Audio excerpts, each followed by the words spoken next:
సుబ్రహ్మణ్యం సుబ్రహ్మణ్యం షణ్ముఖనాదా సుబ్రహ్మణ్యం సుబ్రహ్మణ్యం సుబ్రహ్మణ్యం షణ్ముఖనాదా సుబ్రహ్మణ్యం సుబ్రహ్మణ్యం సుబ్రహ్మణ్యం షణ్ముఖనాదా సుబ్రహ్మణ్యం సుబ్రహ్మణ్యం సుబ్రహ్మణ్యం షణ్ముఖనాదా సుబ్రహ్మణ్యం.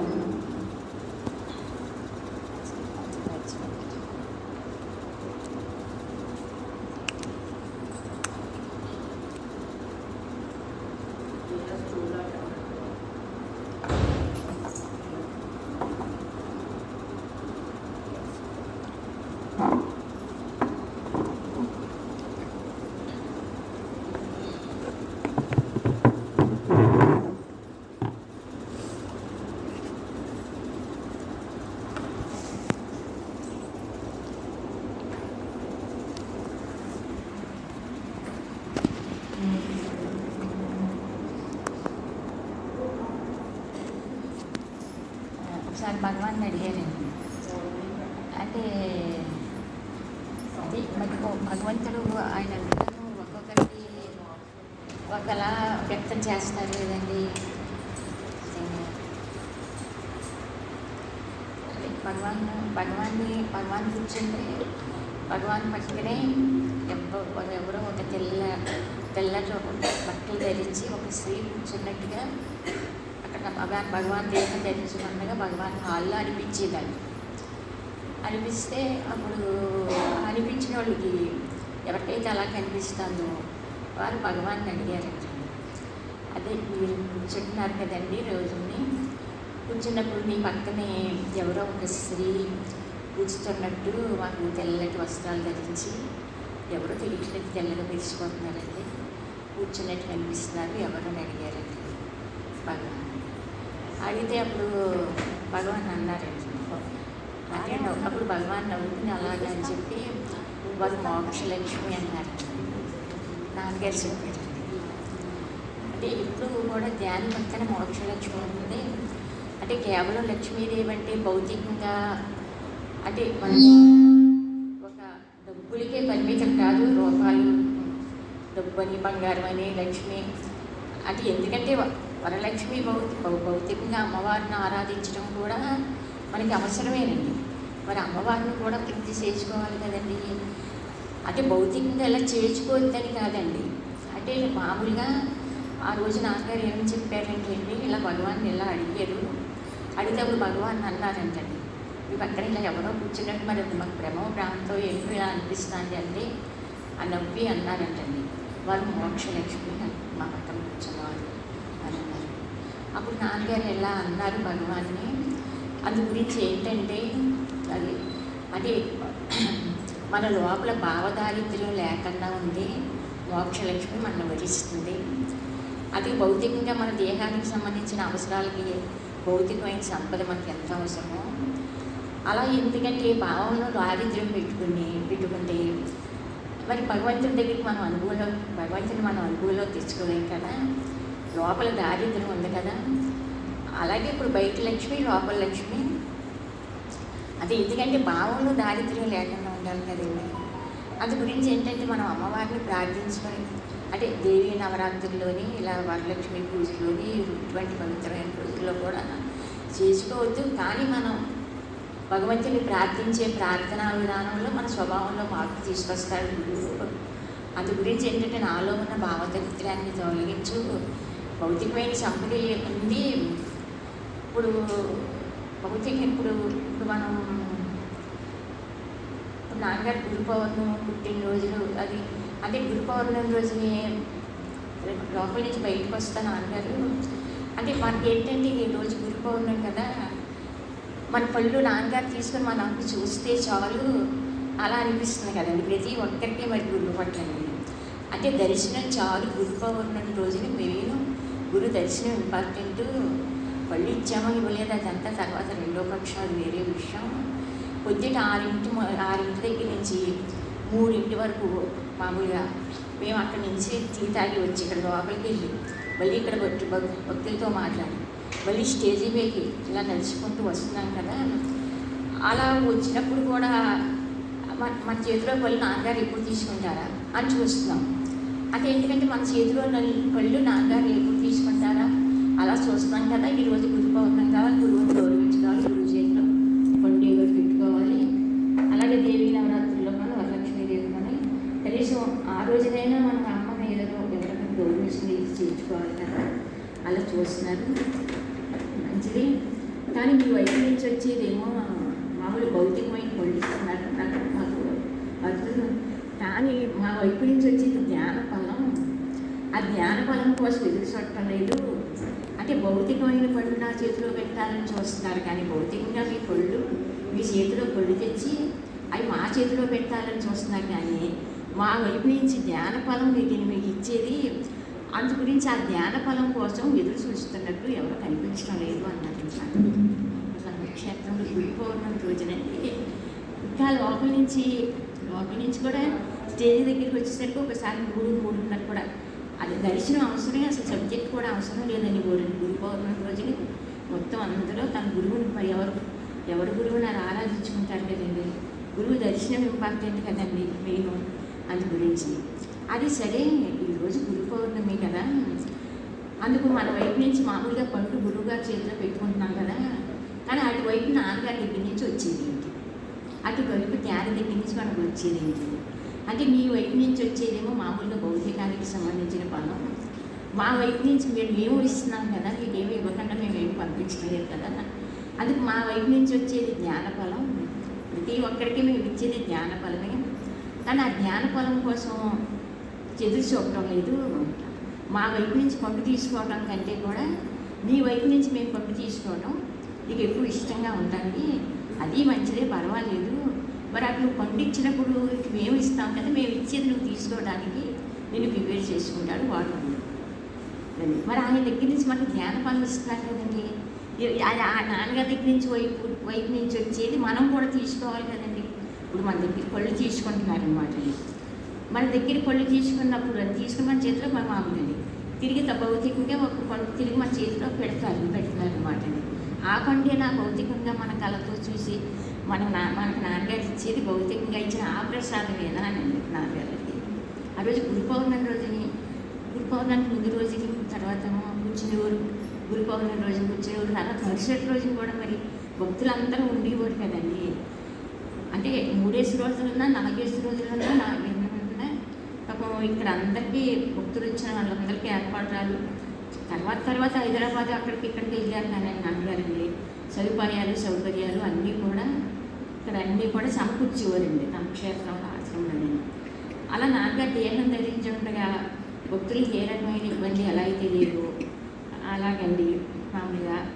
అంటే ఇప్పుడు ఈరోజు కార్యక్రమం ఎవరు చేసుకున్నారు, గురు పౌర్ణమి ఎవరు చేసుకుంటున్నారు, పుట్టినరోజు ఎవరు చేసుకుంటున్నారు, లేకపోతే ఆ దీపం వెలిగించుకొని ఎవరు కొన్ని మన దేహానికి సంబంధించిన వాళ్ళు చుట్టాలు, మన దేహానికి సంబంధించిన చుట్టాలు దీపం వెలిగించుకుంటున్నారు, లేకపోతే మన స్నేహితులు ఇవాళ మనకి అక్కడ కార్యక్రమం చేసుకుంటున్నారు.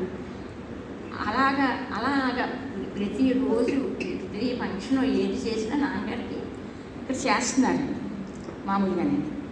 ఆ చేసేవారు ఎలా చేస్తున్నారో మనం ఎదుటి వాళ్ళకి చెప్పేది ఉంటుందండి, ఎదుటి వాళ్ళ దగ్గర నుంచి నేర్చుకునేది కూడా ఉంటుంది. 2 పనులు మనం చూసుకోవాలండి. ఎక్కడికి వచ్చినానండి మనం ఎదుటి వాళ్ళకి చెప్పేది ఏమన్నా ఉంటే చెప్పాలండి, అలాగే మనం నేర్చుకునేది ఉంటే కూడా నేర్చుకుని వెళ్ళాలండి మామూలుగా. ఆరు చేసుకున్నారు, వీళ్ళు చేసుకున్నారు ఎవరా అనే భావనతో అలా లేకుండా ఇక్కడ నేను వస్తున్నాను అని నేను నేర్చుకునేది చెప్తున్నాను. ఈరోజు పుట్టినరోజు, ఈరోజు గురు పౌర్ణమి, ఈ రోజున ఇవాళ గురు పౌర్ణమి, ఇవాళ దీపం చూడాలి అని వెలిగించుకునేవారు ఎవరో చుట్టాల బంధువుల స్నేహితుల అన్నదండి. ఇక్కడ ఆశ్రమంలో భక్తులండి కంటే మామూలుగా ఇక్కడ అందరూనండి నాన్నగారు దేహం ధరించండి ఎలా చేసుకున్నారు అండి. అలాగండి మన ఇంటి దగ్గర ఇది మన పని అంతే. ఎవరి పని అని చేసుకుంటున్నాం, మన ఇంట్లో మనం పని ఎలా చేసుకుంటున్నామో మన ఇల్లు తీసుకోవడం, పని చేసుకోవడం, మాపు కొడుకోవడం, స్నానం చేయడం ఇది మన పని. ఇది మన పని ఎలా చేసుకున్నామో ఇది ఈ రోజు మన నాన్నగారి పని. ఇది మన నాన్నగారి పని మనం హృదయపూర్వకంగా నిండు మనసుతోటి మన భగవంతుడు కేటాయింపు చేసింది మన పని అనుకుని మనం చెయ్యాలనేది అది మన పని అనుకుని చేస్తున్నారండి. వాళ్ళని చూసే వాళ్ళు మన పని అనుకుని చేస్తున్నారు కదా, వాళ్ళ చుట్టాలు బయలు వాళ్ళ స్నేహితులు కాదు, భక్తులు అంతే అందరినీ భక్తులుగా చూసుకుంటున్నారు, మన పనిని చేసుకుంటున్నారు. అందుకని మన పని అని చేస్తున్నారు కదండి. వాళ్ళు మన పని అని ఎలా అయితే మామూలుగా అంత ప్రేమగా చేసుకుంటున్నారు, అలాగే వీళ్ళందరూ మన వాళ్ళనే భావన మనకు రాలేదు కదా. ఇప్పుడు అన్ని గెలతి వాళ్ళలో కొన్న క్వాలిటీ లక్షణాలు మనలోనే ఉన్నాయి అనుకుంటే ఎలాగండి, అది మన పని చేస్తున్నారండి. అందుకే ఇప్పుడు నాన్నగారు చెప్పింది ఏంటంటే అండి, మన అభివృద్ధి చూసుకోవాలి కదండి. అలా చేస్తున్నారు కదా. ఇప్పుడు మనం ఉన్నాం అనుకోండి అండి, మామూలుగానండి రండి, ఈ వాళ్ళకి పూజ చేసుకున్న వాళ్ళు మన స్నేహితులు, లేదా ఈ పూజ చేసుకున్న వాళ్ళు బంధువులు, ఈ చేసుకున్న వాళ్ళు మనవాళ్ళు అని మన బంధువులు చుట్టాలని అవసరమైతే ఫంక్షన్కి అన్నీ పిలుచుకోమని కూడా వాళ్ళకి అన్ని అవకాశాలు ఇస్తున్నారండి. వాళ్ళు మనని ఎలా అయితే చేసుకుంటున్నారో అలాగే ఇది మన నాన్నగారికి తెలిసి ఈరోజు జరిగే కాలం ఇది మనది ఎవరు చేస్తున్నారని తర్వాత విషయం అనమాట. అలాగే అలా ఉంటేనండి ఇప్పుడు ఇది అటాచ్మెంట్లు పెట్టుకుని స్నేహాల దగ్గర అటాచ్మెంట్లు పెట్టుకునండి, బంధువుల దగ్గర అటాచ్మెంట్ పెట్టుకుని, మమకారం పెట్టుకుని, ప్రీతి పెట్టుకుని, భ్రమ భ్రాంతి ఇటువంటివన్నీ పెట్టుకుని, అవి మన దేహానికి సంబంధించిన వాళ్ళు ఇక్కడ ఫంక్షన్ చేస్తున్నారు అనుకోండి, అక్కడ నాన్నగారు ఎక్కువ కళ వచ్చేస్తుందండి. మన దేహానికి సంబంధం లేని వాళ్ళు ఫంక్షన్ చేసుకుంటున్నారు అనుకోండి, నాన్నగారి దగ్గర నుంచి మనం ఎంజాయ్ చేసుకునేది సర్వకాల సర్వవస్తులని ఫంక్షన్లతో కూడా సంబంధం లేకుండా ఆ ఎంజాయ్మెంట్ మన చేత ఎలా చేయించాలో అది సబ్జెక్ట్ పరంగా అది అద్వైతం అక్కడ తీసింది కదండి. కానీ ఇక్కడ నాన్నగారు ఏమని చెప్పారంటే మనం చూసుకోవాల్సిందండి, ఇప్పుడు బాగా పెద్ద వృక్షం ఉందనుకోండి, ఒక పెద్ద వృక్షం కిందండి చిన్న చిన్న మొక్కలు వస్తాయి కదండి. పెద్ద వృక్షం కింద చిన్న చిన్న మొక్కలు వచ్చినాయి అనుకోండి, ఆ పెద్ద వృక్షం కింద నీడ ఎక్కువ ఉంటుంది కదండి. ఆ నీడకండి అక్కడి నుంచి వచ్చే సూర్యరశ్మి, ఆ సూర్య వేడి కానీ, ఆ సూర్య కిరణాలు కానీ, ఆ రశ్మి కానీ ఈ చిన్న మొక్క మీద పడటం ఆగిపోతాయి అన్నమాట. ఈ చిన్న మొక్క మీద పడటం ఆగిపోయేసరికి దీనికి ఎదుగుదల తగ్గుతుందని చెప్పారండి. పెద్ద వృక్షం కింద చిన్న మొక్కకి ఎదుగుదల తక్కువ ఉంటుందండి. అలా పెద్ద వృక్షం కింద కాకుండా, ఈ పెద్ద వృక్షం కింద చిన్న మొక్కల కింద కాకుండా విడిగా చిన్న మొక్క ఉందనుకోండి, దానికి పెరుగుదల బాగుంటుందండి. అంటే ఫస్ట్లో కొంత వాటర్ పోసి మనకు దాన్ని పెంచడం మన బాధ్యత అండి. తర్వాత దాన్ని వేరు వెళ్ళి భూమిలో నాటుకుని, భూమిలో ఉన్న వాటర్ దానికి సప్లై అయ్యే వరకు, అప్పుడు అది ఆ సప్లై ఆ వృక్షానికి అందిందనుకోండి, అది పెద్ద వృక్షం అయిపోతుంది. అందుకు నువ్వు భ్రమ లేకుండా దైవ కార్యాలు కూడా మంచి పనులు కూడానండి, అందుకు భ్రమ లేకుండా భ్రాంతి లేకుండా, ఇది నా దేహానికి సంబంధించిన వాళ్ళు, బంధువులకు సంబంధించిన వాళ్ళు అని భ్రమతోటి భ్రాంతితోటి మమకారంతో ఇవి చేసే పనుల్లో కూడా నువ్వు జాగ్రత్తగా చూసుకుంటూ ఉండాలి. మన దైనందిన జీవితంలో ఆధ్యాత్మికంగా మంచి పనులు కూడానండి చేసేటప్పుడు బాగులేనండి. అలా భ్రమతోటి భ్రాంతితోటి తాదాత్మ్య అటాచ్మెంట్ లేకుండా, అంటే నాన్నగారంటే ఒక జ్ఞాని మహాత్ములు అనమాట అండి. ఆయన నా నాన్నగారిగా చూసుకునండి, ఆయన మాటగా తీసుకునండి, ఆయనగా చూసుకుంటున్నాం అనుకోండి. ఇలా చిన్న మొక్క పెద్ద వృక్షం కింద చిన్న మొక్కలాగా ఉంటే నీకు ఎదుగుదల తగ్గిపోతుంది. అలా భ్రమ లేకుండా భ్రాంతి లేకుండా మమకారం అటాచ్మెంట్ ప్రీతి ఇవన్నీ లేకుండా అన్నమాట అండి. అది అనుభవించింది. అది ఎవరికి భగవంతుడు ఎక్కడ చోటు కేటాయింపు చేశాడో, వద్దన్నా నాన్నగారు ఉండగా వద్దన్నా మరి ఎదరికొచ్చి కూర్చునేవాళ్ళు అని మేమేనండి. అట్లా అక్కడ ఒక క్రమశిక్షణ ఉండేది కాదు, పద్ధతి ఉండేది కాదండి. అయినా ఏమీ అనేవారండి, చంటి పిల్లలకైనా చూసుకునేవారండి మహాత్ముడి గారి పాపండి. అంటే ఆ ప్రేమ అనుగ్రహం అందరికీ కదండి. అందు గురించి ఏంటంటే ఇప్పుడు ఆధ్యాత్మికంగా మన అభివృద్ధి ముఖ్యం కదండి, ఎంజాయ్మెంట్ బాగుండాలండి మామూలుగానండి. అందుకు ఇప్పుడు మనకి అందరికీ ఏంటంటే నాన్నగారు సూర్యుడిలా ప్రకాశిస్తున్నారండి. సూర్యుడిలా ప్రకాశిస్తూ ఉంటే ఆ సూర్యుడు వెలుతురు ప్రతి మొక్కకే ఇస్తాడండి. మామూలుగా వెలుగు సూర్యకిరణాలు పడతాయండి, సూర్యుడు వెలుతురు పడుతుందండి ప్రపంచం అందరి మీదండి. పెద్ద వృక్షం కింద చిన్న మొక్కకండి సూర్యుడు వెలుతురు తగ్గుతుందండి, సూర్యరశ్మి కిరణాలు పడటం కూడా తగ్గుతాయండి. అందుకు అభివృద్ధి తక్కువ ఉంటుందని చెప్పారు. అందుకు అక్కడ అభివృద్ధి తక్కువ ఉంటుంది. అందుకు నువ్వు దైవ కార్యాలు మంచి పనులు చేసినప్పుడు కూడా అందు గురించి ఏంటంటే నాన్నగారు ఏదైనా మాట చెప్పారనుకోండి, నాన్నగారు ఏదైనా మాట చెప్తే అది మాట చుట్టాలకు సంబంధించిందా, బంధువులకు సంబంధించిందా, స్నేహితులకు సంబంధించిందండి. ఆయన దగ్గర నుంచి వచ్చిన మాట ఎక్కడి నుంచి వచ్చిందో, మన ఎవరిని ఎక్కడికి తీసుకెళ్దామని ఆయన హృదయము దానికి సంబంధించింది కదండి. అసలు అద్వై ఆ కోణమే వేరు కదండి. అందుకు భ్రమ లేకుండా వీళ్ళు అంటే ఎందుకంటే పరిమిత బుద్ధుల్లో జీవిస్తున్నావు. నువ్వు భీమవరంలో 4 గోడలకి పరిమితం అయిపోయావు. 4 గోడలకి పరిమితం అయ్యి పరిమిత బుద్ధుల్లో వీళ్ళు మాకు వీళ్ళ స్నేహితులు, వీళ్ళు బంధువులు, వీళ్ళేమో నా చుట్టాలు, నా స్నేహితులు, వీళ్ళు మా సత్సంగానికి సంబంధించిన వాళ్ళు అలాగేనండి. అందు గురించి ఏంటంటే కారణం కూడా నాన్నగారి సన్నిధి భక్తులకి వెళ్ళిపోయింది. అంటే ఎందుకంటే మరి అలా అప్పుడు గుర్తొచ్చి నాన్నగారు మాటలండి. అంటే శరీరం ఉన్నా లేకపోయినా మాట యొక్క ప్రభావం మనకి ఉంటుంది కదండి. అందుకు దేన్ని ఎలా ఎంజాయ్ చేయాలన్నది మనం చూసుకోవాలన్నమాట. అంటే నాన్నగారు మనకి ఎంజాయ్మెంట్ ఎలా చేయించాలనే దేహం భూమి మీదకి వచ్చిందండి. ఇప్పుడు మన దగ్గర ఏముందంటే ఒక్కో మనిషికి భగవంతుడు ఒక్కో రకమైన స్వభావాన్ని ఇస్తాడండి. ఎవరికి ఏ రకమైన స్వభావాన్ని ఇచ్చి ఎవరికైతే ఏం పనులు చేయించుకుంటారో అది తెలియదు అనమాట అండి. మామూలుగా అవన్నీ ఆయనకి సంబంధించిన విషయాలే కదండి. అందుకు పెద్ద వృక్షం కింద చిన్న మొక్కకి అభివృద్ధి ఆగుతుంది, అలా పెద్ద వృక్షం కింద చిన్న మొక్కకి ఎదుగుదల ఆగుతుంది. అదే సూర్యుడి ఎలుతులతోటి ఆ సూర్యుడి కిరణాలతోటి విడిగా మొక్క ఉందనుకో, అప్పుడు ఏముందంటే సూర్య కిరణాలు పడతాయి ఆ మొక్క మీద, సూర్యరశ్మి పడుతుంది. మనకి దానికి చిన్న మొక్క చిన్నగా ఉంది కదా, దానికి కొంచెం రక్షణ కల్పించుకోవాలి. రక్షణ కల్పించుకున్నాక అలా వృక్షం పెద్దదవుతుంది కదా, పెద్దదయ్యిపోయాక దాని వేరు ఎక్కడికి వెళ్తుందంటే భూమిలో ఉన్న వాటర్లోకి అందుకుంటుంది అనమాట అండి. ఆ వేరు భూమిలో ఉన్న వాటర్ సప్లై అయిపోయాక ఇంకా యాసవికాలం లేదు, ఆ కాలం లేదు, ఈ కాలం లేదు, ఎంత ఎండైనా మొక్క ఒడిలిపోవటం ఉండదు కదా. అలా గురువు అనుగ్రహం ఎలా ఉపయోగపడాలంటే మనకి పెద్ద వృక్షానికి వేరు భూమిలో ఉన్న వాటర్ని ఎలా అయితే అందుకుందో అలా మన అభివృద్ధి ఎలా ఉండాలంటే మన హృదయంలో ఉన్న భగవంతుడితోటి వేరు అక్కడ భూమిలో వాటర్ సప్లై అందుతుందండి. పెద్ద వృక్షం బాగా పెద్దదైపోయేసరికి వేరు కిందకి వెళ్ళిపోతుందండి. అలా జాగ్రత్తగా స్లోగా మనకు తెలియకుండా మన హృదయంలో ఉన్న భగవంతుడితో మనకు తెలియకుండా అనుబంధం వేసేసి అనుబంధం ఏర్పరిచి ప్రతి మనిషిని ఎవరిని బట్టి కానీ అభివృద్ధిలోకి తీసుకురావాలి మా హృదయం అన్నారండి. అంటే ఒక్కో టైంలో పబ్లిక్ మీటింగ్లో చెప్పి పబ్లిక్ మీటింగ్లోని అన్నీ ఆయన చెప్పకుండా ఇచ్చిపెట్టింది ఏమీ లేదండి అందులో అండి మామూలుగానండి. అందు గురించి ఎంజాయ్మెంట్ అన్నది ఇప్పుడు నాన్నగారిని ఎలా ఎంజాయ్ చేయగలమండి. మరి జ్ఞాన దేహం ధరించి భూమి మీదకి వచ్చారు కదండి. జ్ఞాన దేహం ధరించి భూమి మీదకి వచ్చినప్పుడు అండి ఇప్పుడు మనస్సు నాన్నగారిని ఎంజాయ్ చేయగలదండి.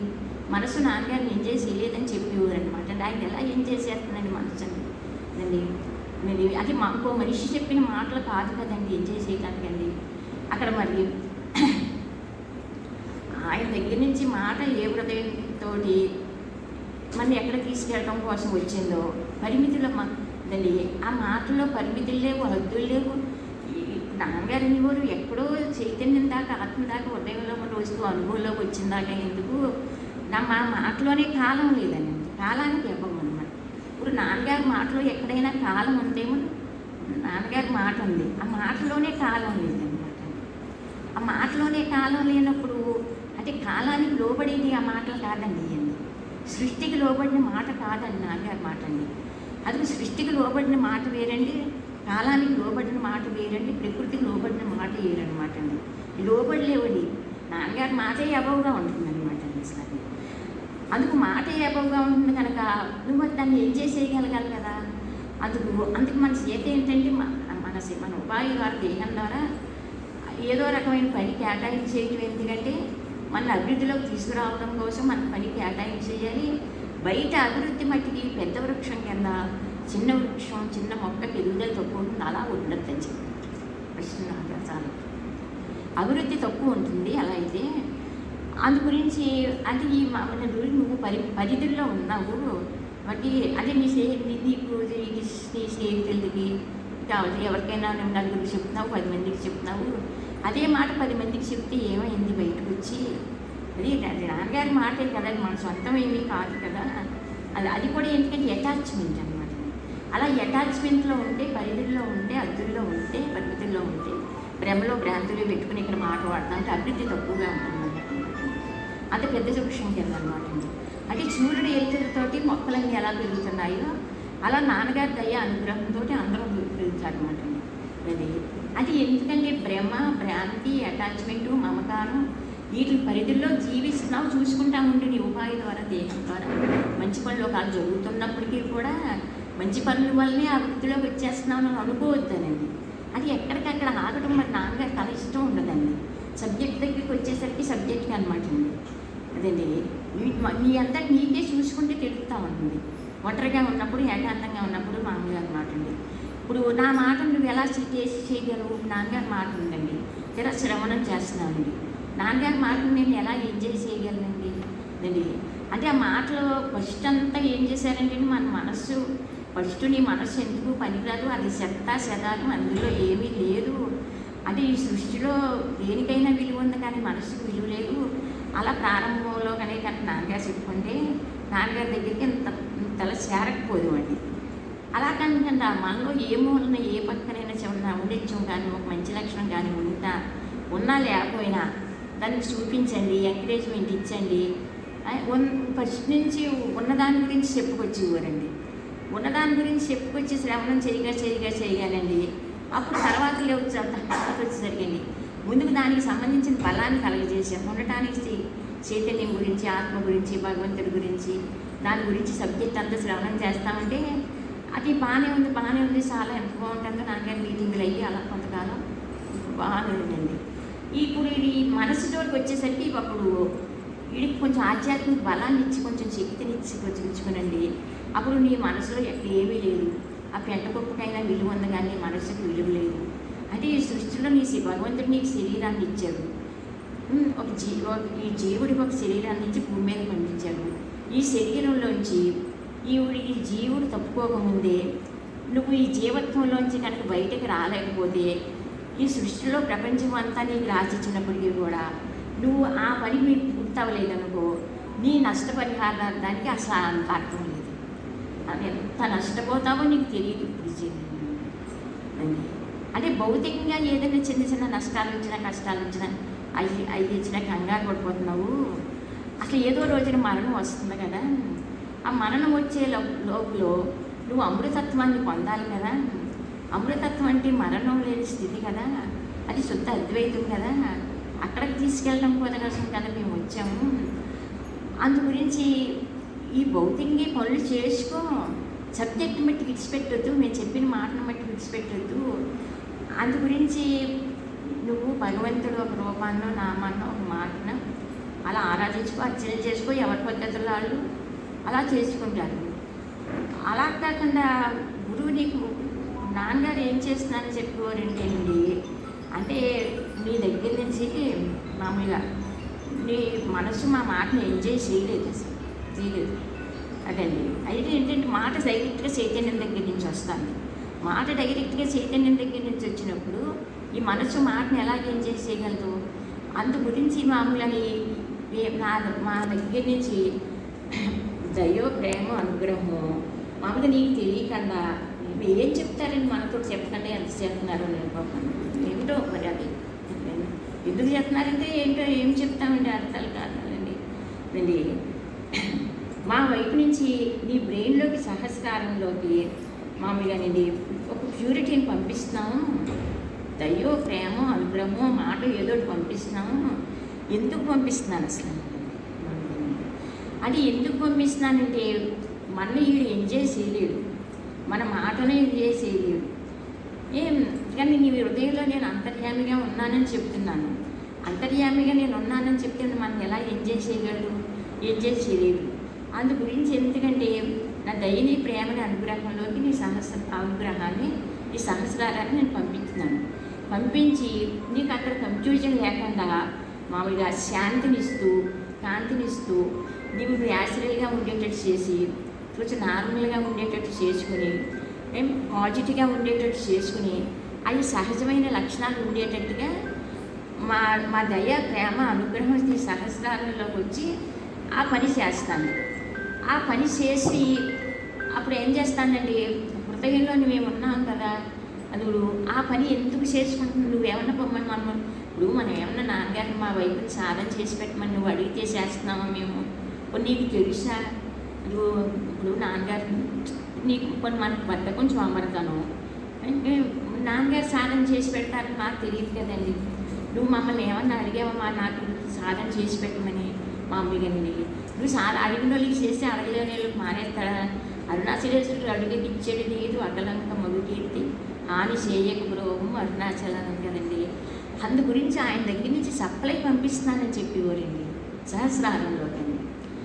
ఎందుకు సప్లై పంపిస్తున్నాను, నాన్నగారి దగ్గర నుంచి సప్లై వచ్చండి. అది ఏం చేస్తుందంటే మనిషిని మన మనస్సుని శుభ్రం చేసేస్తుంది అనమాట అండి. దాన్ని శుచిగా ఉంచి శుభ్రంగా ఉంచి నీట్గా ఉంచండి.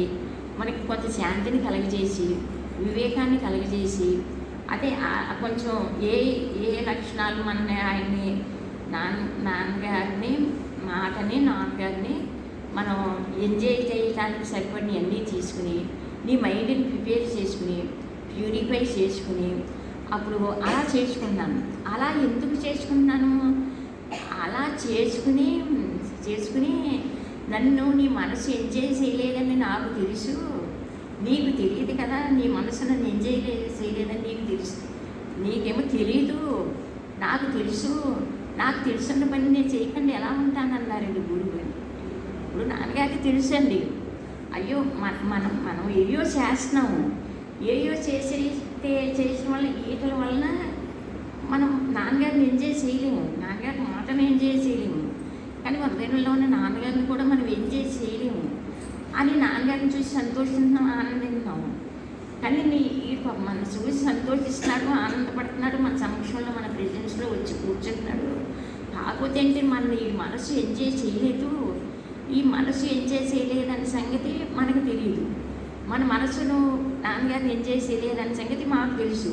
మాకు తెలిసినప్పుడు మమ్మల్ని ఎంజాయ్ చేయటానికి మేమే మా వైపు నుంచి వచ్చి ఈ సహస్రంలో ప్రవేశించి నీ మనసుని శుచి చేసుకుని నీకు విశేషణ ఇచ్చి వివేకాన్ని ఇచ్చి నీకు శాంతినిచ్చి కాంతినిచ్చి ఇవన్నీ ఎందుకు ఇస్తున్నామంటే ఇవన్నీ ఇచ్చి అప్పుడు మమ్మల్ని నీ హృదయంలో మేము ఉన్నామంటున్నాం కదా, నీ హృదయంలో ఉన్న మమ్మల్ని ఈ చెట్టుకి వేరు పెరిగి వెళ్ళి భూమిలో ఉన్న వాటర్కి వేరు దగ్గర అవుతూ ఉంటుంది కదా, అక్కడి నుంచి నీళ్ళ సప్లై వస్తూ ఉంటుంది కదా వేరికి, అక్కడి నుంచి నీళ్ళ సప్లై వస్తూ ఉంటే చెట్టు ఎదుగుతూ ఉంటుంది కదా, అభివృద్ధి బాగుంటుంది కదా చెట్టుకి.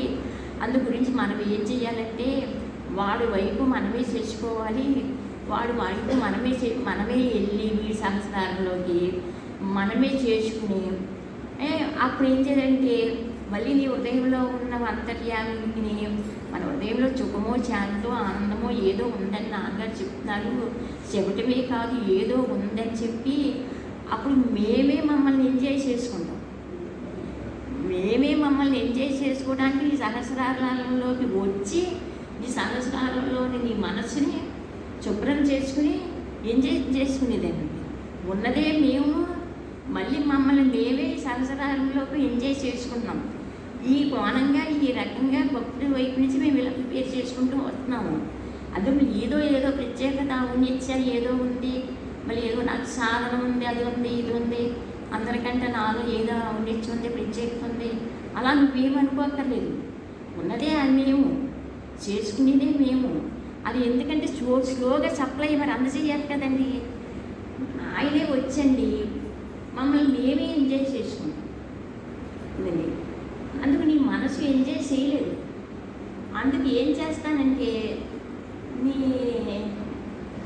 అలా ఆ మనసు చేత మమ్మల్ని ఎంజాయ్ చేసే స్థాయికి నీ మనసుని మేము తెచ్చుకుంటాను. నాన్నగారు చెప్పమండి మేము తెచ్చుకుంటాను.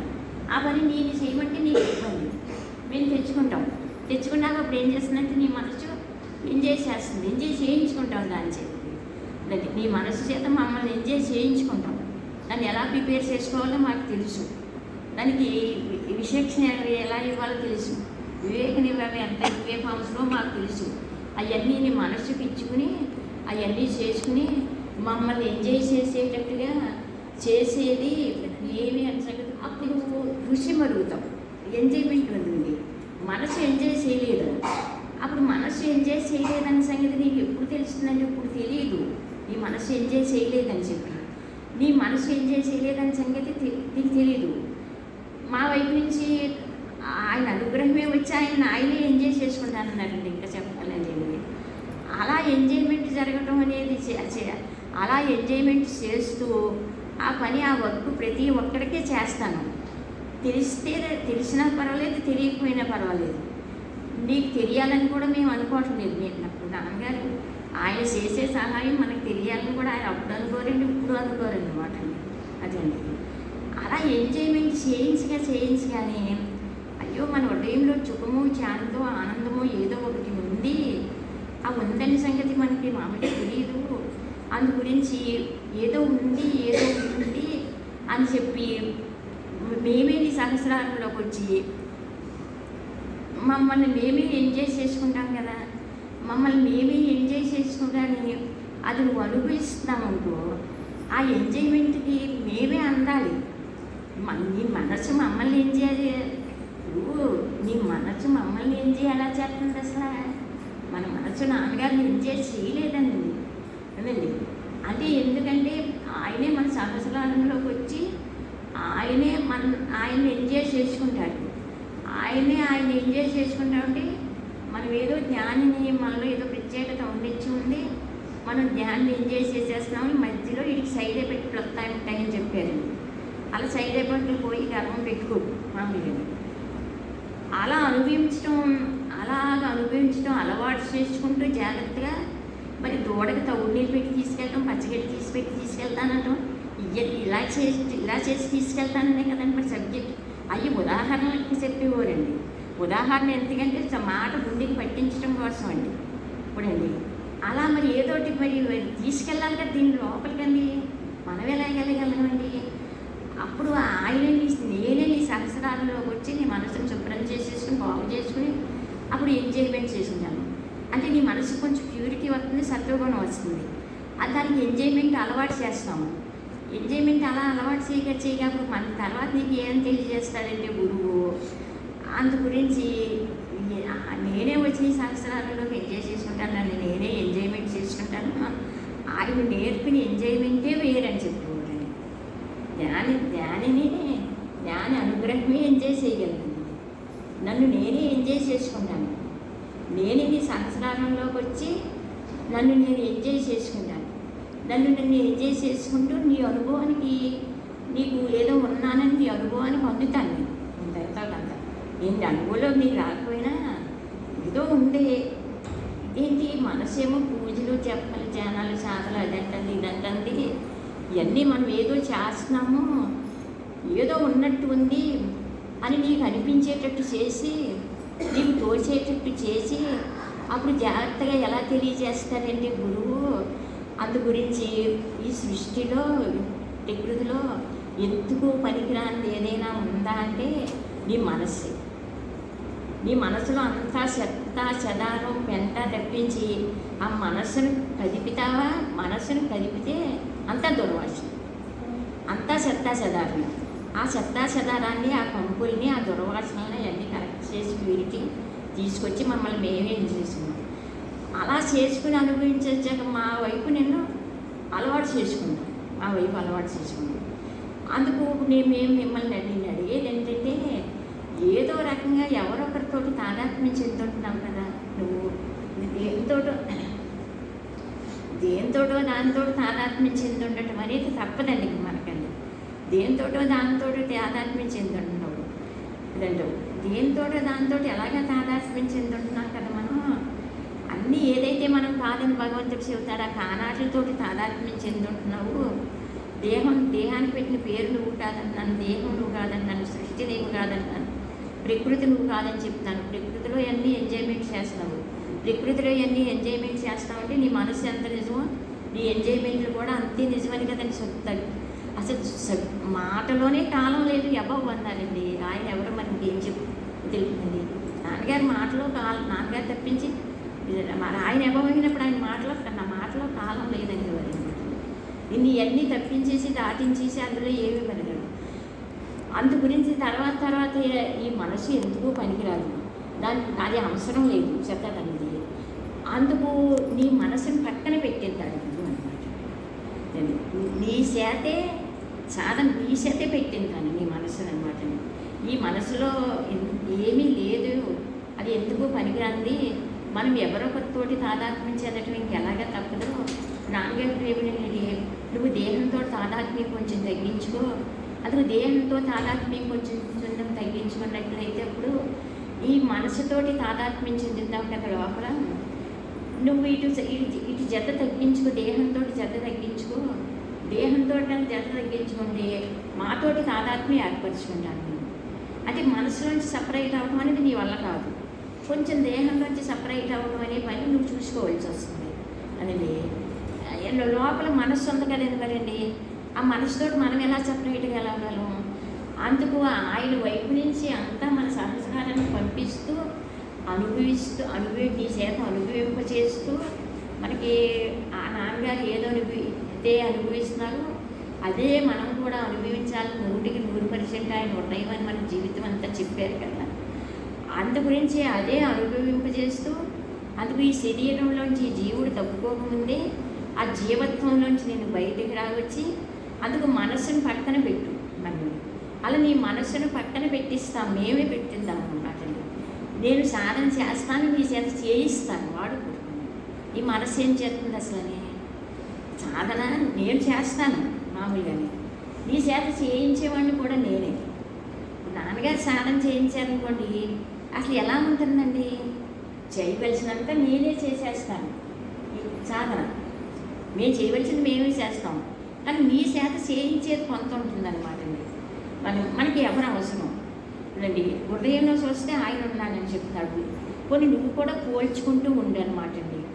మరి కొన్ని రాత్రి సుషిప్తావస్థితి దగ్గరికి వచ్చేసరికి అన్నిటితోటి సపరేట్ అవుతున్నారు కదా, అది ప్రతి ఒక్కడో అనుభవం కదా. మరి అందులోని సుషిప్తావస్థితిలో చాలా సుఖంగా నిద్ర పట్టింది కదా, అక్కడ నీకు దేనితోటి తాదాత్మ్యం లేదు కదా, డిపెండ్ అయిపోయావు కదా, అక్కడ ఇండిపెండెంట్గా ఉన్నావు కదా. మనం డిపెండ్ అయ్యి దేని మీద డిపెండ్ అయ్యి లేవు అసలు అనేది. అదే రాత్రి సుషిప్తావస్థితిని జాగ్రత్త జ్ఞాపకం తెచ్చుకోవడం.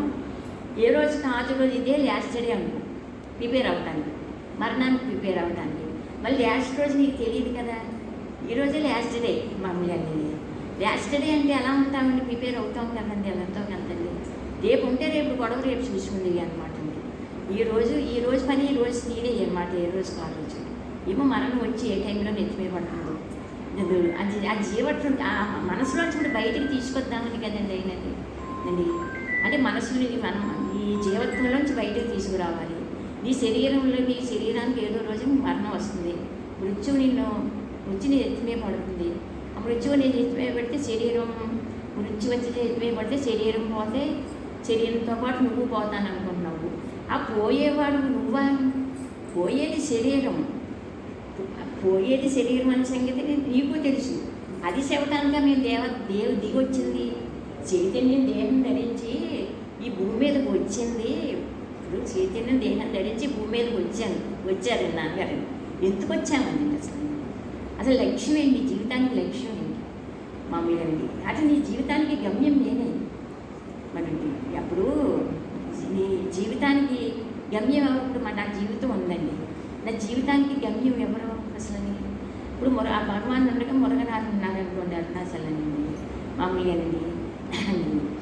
అది అంటే ఏంటంటే నీకు ఏ రోజుకి ఆ రోజు నువ్వు జాగ్రత్తగా చూసుకుంటే నీకు నువ్వు దూరం కాకుండా ఉందండి.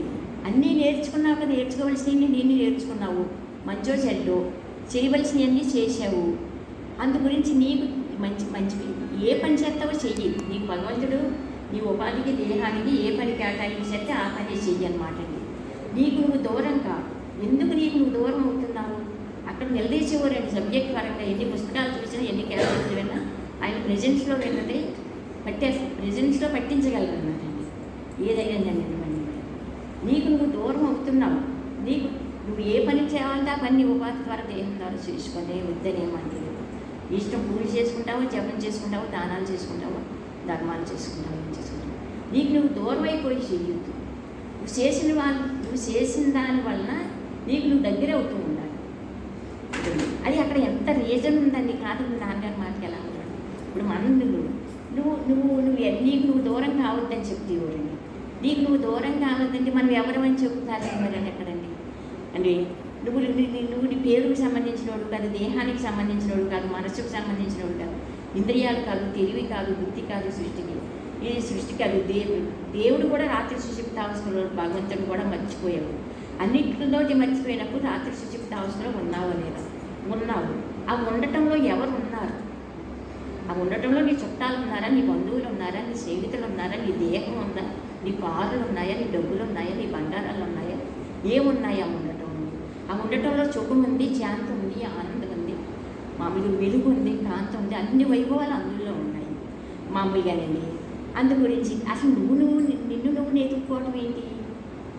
నిన్ను నువ్వు నెతుక్కుంటున్నావు, నిన్ను నువ్వు పట్టుకోవాలనుకుంటున్నావు. ఇప్పుడు ఈ రోజు కూడానండి నిన్ను నువ్వు నెతుక్కుంటున్నావు. నువ్వు అది అయ్యుండి నిన్ను నువ్వు నెతుక్కుంటున్నావు. కొంచెం ఎరుపులోకి రా.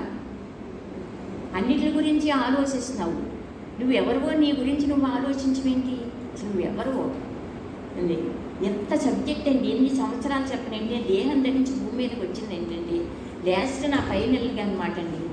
అసలు ఎవరని చెప్పి వెళ్ళారు నాన్నగారు అనమాట అండి.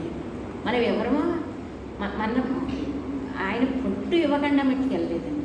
నాన్నగారు పొట్టు ఉడుము పట్టించారు లేదండి ప్రతి ఒక్కరికి కూడానండి మామూలుగా. అంటే కానీ ఆ పొట్టుని మరి నీ అంతటి నువ్వు పట్టించుకోకపోతే గురువుని ఎవరు ఏం చేయలేరు కానివ్వండి తెలియండి. అంటే నువ్వెవరమని చెప్పాను నేను ఇందులో. అంటే బుద్ధిని జాగ్రత్త అవస్థలో మెరుగు వస్తాను. మెరుగు వచ్చాక 90 రకాల గురించి ఆలోచిస్తున్నావు. మంచి గురించో చెడ్డ గురించి అనమాట. ప్రధానమైన ఆలోచన, మొదటి ఆలోచన, ప్రధానమైన ఆలోచనలు విడిచిపెట్టేస్తున్నానండి. అసలు నువ్వెవరు? నీకు నువ్వు దూరం ఎందుకు కావాలి? మామూలుగా అందు గురించి నీ జీవితంలో నువ్వెవరివో నువ్వు మర్చిపోవద్దు మామూలుగా.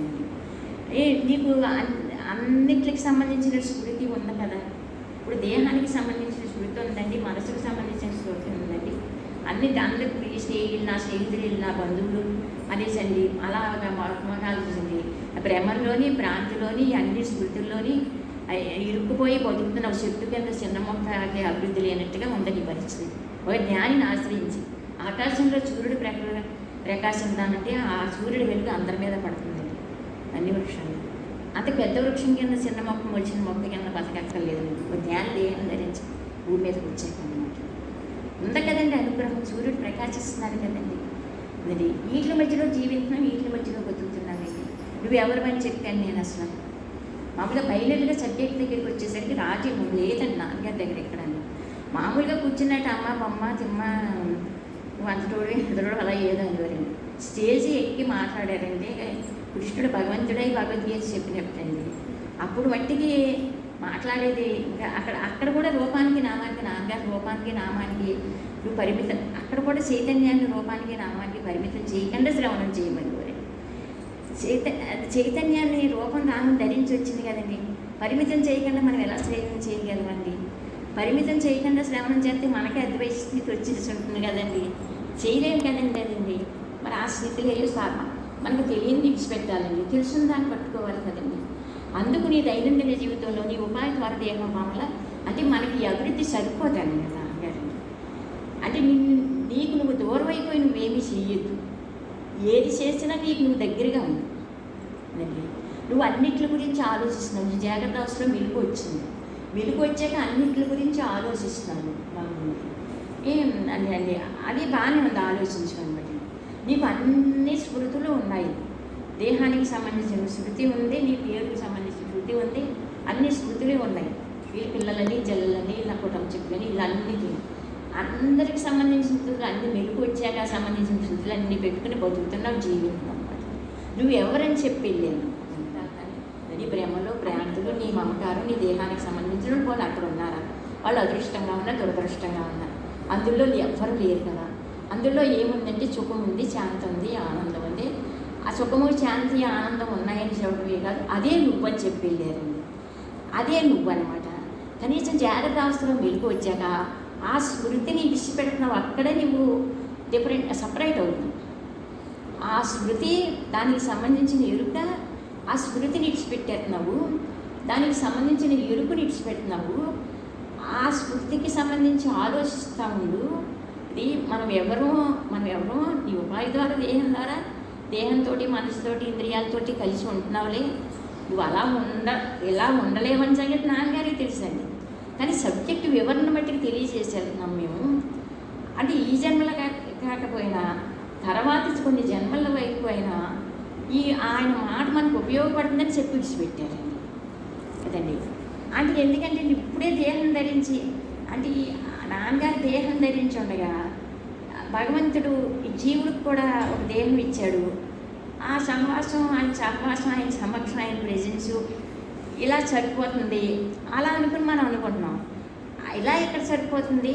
ఈ దేహంలోంచి జీవుడు తప్పుకున్నాక నీ అమృతత్వాన్ని నువ్వు పొందలేదనుకో, దేహంలోంచి జీవుడు తప్పుకున్నాడు అనుకో, అడిగి నెక్స్ట్ మళ్ళీ దేహం వచ్చేస్తుంది. ఇప్పుడు దేహం వచ్చాక పరిస్థితి ఎలా ఉందో, ఇంకా నెక్స్ట్ జన్మలో కూడా ఇప్పుడు స్వభావం ఎలా ఉందో, నెక్స్ట్ జన్మలో కూడా కొన్ని స్వభావం అలాగే ఉంటుంది. అంతకంటే ఏముంది?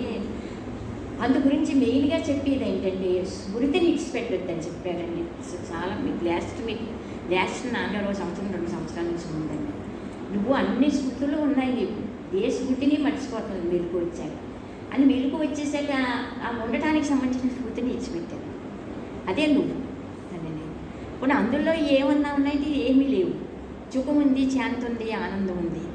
మరి ఆ స్మృతిని, దానికి సంబంధించిన ఉనికిని, ఆ స్మృతిని గురించి, ఆ ఉనికి గురించి, ఆ ఎరుపు గురించి జాగ్రత్త అవస్థలో అది కొంచెం అక్కడ కూడా కొంచెం ఆలోచించవలసిన అవసరం ఉంది. ఆలోచించవలసిన అవసరం అంటే అక్కడ ఆలోచన ఎవరికంటే మనసుకు సంబంధించింది కాదనమాట. అక్కడ ఆలోచన మనకు సంబంధించి కాకుండా అక్కడ ఏంటంటే ఆయన నుండి సపరేట్ అయిపోయి నా నుండి నువ్వే, నీ చేతులారా నువ్వే, నీ నుండి నువ్వు సపరేట్ అయిపోతావు. నీ నుండి నువ్వు వేరుపడుతున్నావు. నీ నుండి నువ్వు సపరేట్ అయిపోయి నీ నుండి నువ్వు వేరుపడిపోయి మళ్ళీ దేహం, మనసు, ఇంద్రియాలు నేను అనుకుని, మళ్ళీ దేవుడు ఎక్కడో ఉన్నాడు అనుకుని, మళ్ళీ ఆ దేవుడిని అనుభవంలోకి తెచ్చుకోవడానికి ఎంత గొడవ. ఎంత ఒరిజినల్ సబ్జెక్ట్ అండి ఇది. హృదయంలో ఉన్న వస్తువు అనుభవంలోకి రాకపోవచ్చు, అది వేరే విషయం. మామూలుగా అంటే చెప్పవలసింది చెప్పి వెళ్ళారనమాట. ఈ దేహభావన, వ్యక్తి భావనలో బయటికి రావడం అనేది మనం వల్ల కాదని, అవునో కాదో ఆయన చూసుకుంటారు. ఆయన విడిచిపెట్టారు కదండి. నువ్వు ఆ స్మృతిని విడిచిపెట్టావు. అన్ని స్మృతులు ఉన్నాయి కదా మెలకు వచ్చాక. ఇప్పుడు నీకు చెప్పవలసింది ఏంటంటే మిగతా స్మృతుల్లోని అన్నింటిలోనూ నువ్వే ఉంటున్నావు. ఇప్పుడు జాగ్రత్త అవస్థలోని, ఆ సుషిప్త అవస్థలో అందులో ఎవరో లేరు. ఎవరున్నారు అక్కడ? పోనీ ఎవరున్నారు నువ్వే చూసుకో అని. అలా అక్కడ ఎవరున్నారంటే ఎవరు లేరు. ఆ స్మృతిలోకి, దానికి సంబంధించిన ఉనికిలోకి, దానికి సంబంధించిన ఆలోచనలోకి వెళ్ళామనుకో, నీకు నువ్వు దూరం కావు. జాగ్రత్తగా వస్తావు, నీకు నువ్వు దగ్గరగా ఉంటావు కదండి. అంటే నీకు నువ్వు దగ్గరగా ఉన్నావు అనుకో, మామూలుగానే నీతోటి నువ్వు తాదాత్మ్యం చెంది ఉండాలి. నీకు నువ్వు దగ్గరగా ఉండాలి. నీకు నీ అంతటి నువ్వే వేరుపడిపోయి, నీ అంతటి నీకు దూరం అయిపోయి, మళ్ళీ నిన్ను నువ్వు తెలుసుకుంటున్నావు. ఇదో రకం గొడవ అని కూడా ఎంత వైపుగా చెప్పేవాడండి. అది ఒక రకం గొడవ నిజండి. ఇప్పుడు ఈ మనసు ఉందండి. ఇప్పుడు ఈ భౌతికంగా కూడానండి మనం అందరం మనకు గురువులే అనిపిస్తుందండి. ఎవరికి కూడా మనం ఎక్కడికి వెళ్ళినా అక్కడ ఏదో నేర్చుకోవాల్సి ఉంటుందండి. మంచి ఏ రకంగా అవనీదన్నమాట నిజండి. ఇప్పుడు మనం బయటికి వెళ్ళామనుకోండి, అసలు మామూలుగా ఏదైనా ఒక షాప్లోకి వెళ్ళామనుకోండి, ఏ పళ్ళు ఏ కొనుక్కుందామని, మన దగ్గర సంపద ఉందండి, మన దగ్గర భౌతికంగా సంపద ఉందండి మామూలుగానండి. అక్కడేమో మన దగ్గర డబ్బులు ఉన్నాయండి, అక్కడ మంచి మంచి మంచి ఫ్రూట్స్ ఉన్నాయనుకోండి అండి, అక్కడ మంచి ఫ్రూట్స్ ఉన్నాయి, ఇక్కడ డబ్బులు ఉన్నాయి. ఆ మంచి ఫ్రూట్స్ తెచ్చి భగవంతుడి దగ్గర పెట్టడానికి మధ్యలో బేరాలు అనమాట. బేరం చేయని వాళ్ళు ఉంటారు, బేరం చేసే వాళ్ళు ఉంటారండి. అవన్నీ సర్వసాక్షి ఆయన చూస్తాడండి. బేరం చెయ్యొద్దని అని కాదండి, ఇక్కడేమో సంపద ఉందండి, డబ్బులు లేవంటే మన దగ్గర డబ్బులు ఉన్నాయండి, అక్కడ ఫ్రూట్స్ లేవంటే ఫ్రూట్స్ లేవనండి. ఈ మనసు ఎంత నలుగురు తీసుకొస్తుందో మనిషిని. మనం భౌతికంగా ఒక ఫ్రూట్స్కే మన దగ్గర ఉన్న సంపదను ఖర్చు పెట్టలేనప్పుడు ఆయన జ్ఞానాన్ని అహంకారం వేసుకుని వెళ్తే ఎవరికి చెప్తాడండి జ్ఞానం? భగవంతుడు అంత ఎర్రేవాడా పిచ్చోడా అని అన్నాడండి. ఎవడిస్తాడండి? అందుకు నీ మనస్సు ఉంది కదా, నా దగ్గర నుంచి సంపదను పంపుతున్నాను కదా, అందుకు నువ్వు నాన్నగారు నా దగ్గర నువ్వు భౌతికమైన పండుని ఇస్తున్నావు అనమాట అండి. భౌతికమైన పండును నువ్వు ఇస్తావంటే నువ్వు ఏం చేస్తున్నావు ఏంటని కాదు, అక్కడ నలుగురు ఏంటంటే మామూలుగానండి మనసు చేసే పని అనమాట. మన దగ్గరున్న సంపదనే మామూలుగా సంపదలా ఉండాలండి, ఫ్రూట్స్ మంచివి వచ్చేయాలండి. మామూలుగానండి మనకి మంచి ఫ్రూట్స్ కావాలన్నప్పుడు మన దగ్గర ఉన్న సంపద ఇవ్వాల్సిందండి. అందుకే నన్ను నేనే ఎంజాయ్ చేసుకుంటానన్నారండి ఆయన. ఈ మనసు ఏమి ఎంజాయ్ చేస్తుందో నన్ను ఏమో మరి ఏ మాట ఎందుకు గుర్తొస్తుందో తెలియదండి మామూలుగా. ఇప్పుడు నన్ను నీ మనసు ఎంజాయ్ చేయగలదేంటి? నీ మనసు నన్ను ఎంజాయ్ చేయలేదు. నీ మనసు నన్ను ఎంజాయ్ చేయలేదు కనుక నేను నీ సహస్రారంలోకి వచ్చి నీ మనసుని పక్కన పెట్టి నన్ను నేను ఎంజాయ్ చేసుకుంటాను వాడు. అది మనకు సంపాదించింది ఆయనండి మామూలుగానండి. ఇక్కడ మనస్సు అండి మామూలుగానండి ఆయన దగ్గర నుంచి మనకి ఇచ్చేది జ్ఞానం అనే బలం అని. గురు పౌర్ణమి రోజునండి నీ వైపు నాకు ఇచ్చేది, నీ వైపు నుంచి నాకు ఇచ్చేది భౌతికమైన పండు, మా వైపు నుంచి నీకు ఇచ్చేది ఏంటన్నమాట జ్ఞాన బలం అంటే. రండి ఆయన నోటి ద్వారా మాట వచ్చిందనుకోండి, ఈరోజు గురు పౌర్ణమి పోనీ ఇది భౌతికమైన పళ్ళు పాపం రష్గా ఉన్నారు, దర్శనం జరిగిపోతుంది. అలా కాకుండా అక్కడ కూడా మంచిదే గురు దర్శనం చేసుకోవాలి అవసరం అని చెప్పేవారండి. కానీ ఆయన ఒరిజినల్గా ఫైనల్గా సబ్జెక్ట్ దగ్గర తీసుకెళ్ళి వచ్చేసరికి అనమాట అండి అదండి. అందు గురించి మనసు దగ్గరికి వచ్చేసరేనండి అది పత్రం పుష్పం ఫలం తోయం ఇవన్నీ నాకు సమర్పించండి. సమర్పించగా ఏదో రోజుకైనా మనసును ఆయన పాదాలు సమర్పించుతామని కదండి. అందు గురించి ఇప్పుడు ఆయన చేసే పని ఏంటంటే అందుకు నా వైపు నుంచి అనుగ్రహాన్ని ధైర్యం మనసు నీ సహస్రారాన్ని పంపించుకుని నీ మనసుకి ప్యూరిటీస్ తీసిచ్చుకుని దాన్ని శుభ్రం చేసుకుని అందుకు నన్ను నేనే ఎంజాయ్ చేసుకుంటానులే.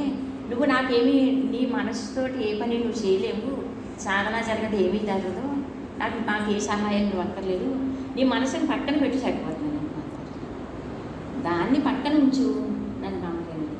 అది ఎందుకంటే నీకు మంచి చేసి పెడతానని నేను చేసి పెడతాను అనమాట, ఏదో ఒకటి చేసి పెడతాను. అసలు ఏమీ చెయ్యక్కర్లేదు. నీ మనసుతో నువ్వు చెప్పుకోవాల్సింది అంటే నువ్వు నాకు ఏమి చేసి పెట్టక్కర్లేదు, నువ్వు వచ్చి నన్ను నాకు దూరం చేస్తున్నావు మామూలుగా అది. అందుకు ఆ స్మృతిలోకి వెళ్ళదు ఎందుకు? ఇప్పుడు జాగ్రత్త అవస్థలో అన్నీ చేసుకోవద్దని కాదండి, ఒరిజినల్గా సబ్జెక్ట్ ఇచ్చిపెట్టొద్దనండి. సబ్జెక్ట్లో కాలం లేదండి మామూలుగానండి. చదవండి ఆ సబ్జెక్ట్ నేర్పేది సబ్జెక్ట్ నేర్పుతుంది కదండి. మరి అంటే మన దగ్గర మన వైపు నుంచి నేను నీకు అందుకు నీవే అసలు మనస్సు పనికిరాదు, అది చెత్త చెదాలి. దాంట్లో ఏమీ విలువ లేదు, వాల్యూ లేదు. నేనేమీ వాడటం లేదు, భగవంతుడు మననేమీ దాన్ని తీసి పక్కన పెట్టు, దాన్ని తీసి పక్కన పెట్టు, దాన్ని తీసి పక్కన పెట్టుకుంటే ఎంజాయ్ చేసుకుందాం. మనం ఎంజాయ్ చేసుకుందాం, దాన్ని గొడవ అక్కర్లేదు. అదేమో దేవుడిని ఎంజాయ్ చేద్దుగానని చెప్పి అవి ఒక దేవుడు రూపాన్ని కల్పించి భగవంతుడి నామాన్ని కల్పించి అక్కడేమో అదేమో అన్ని ఏర్పాట్లు చేసి మామూలుగా చేయించి ఎంజాయ్ మనసు ఎంజాయ్ చేద్దుగానని చెప్పి అది నువ్వు చెయ్యి భగవంతుడి రూపం నామం ఇవి చేయొద్దని కాదు. అలా భగవంతుడిని ఎంజాయ్ చేస్తూ భౌతికంగా రూపాన్ని నామాన్ని ఎంజాయ్ చేస్తూ నిన్ను నీకు దూరం చేస్తానని పచ్చిపెట్టుకోండి. ఇప్పుడు ఈ బయట రూపం ధరించినప్పుడు నాన్నగారు ఏం చేస్తారంటే నేను దేహం ధరించి భూమి తెరిచి నా చుట్టూ ఈయన తిప్పుకోండి, ఎందుకంటే ఇన్ని లోపల ఉన్నవాడు చేతికి అందిద్దామని కదండి ఇప్పుడు నాన్నగారు పని.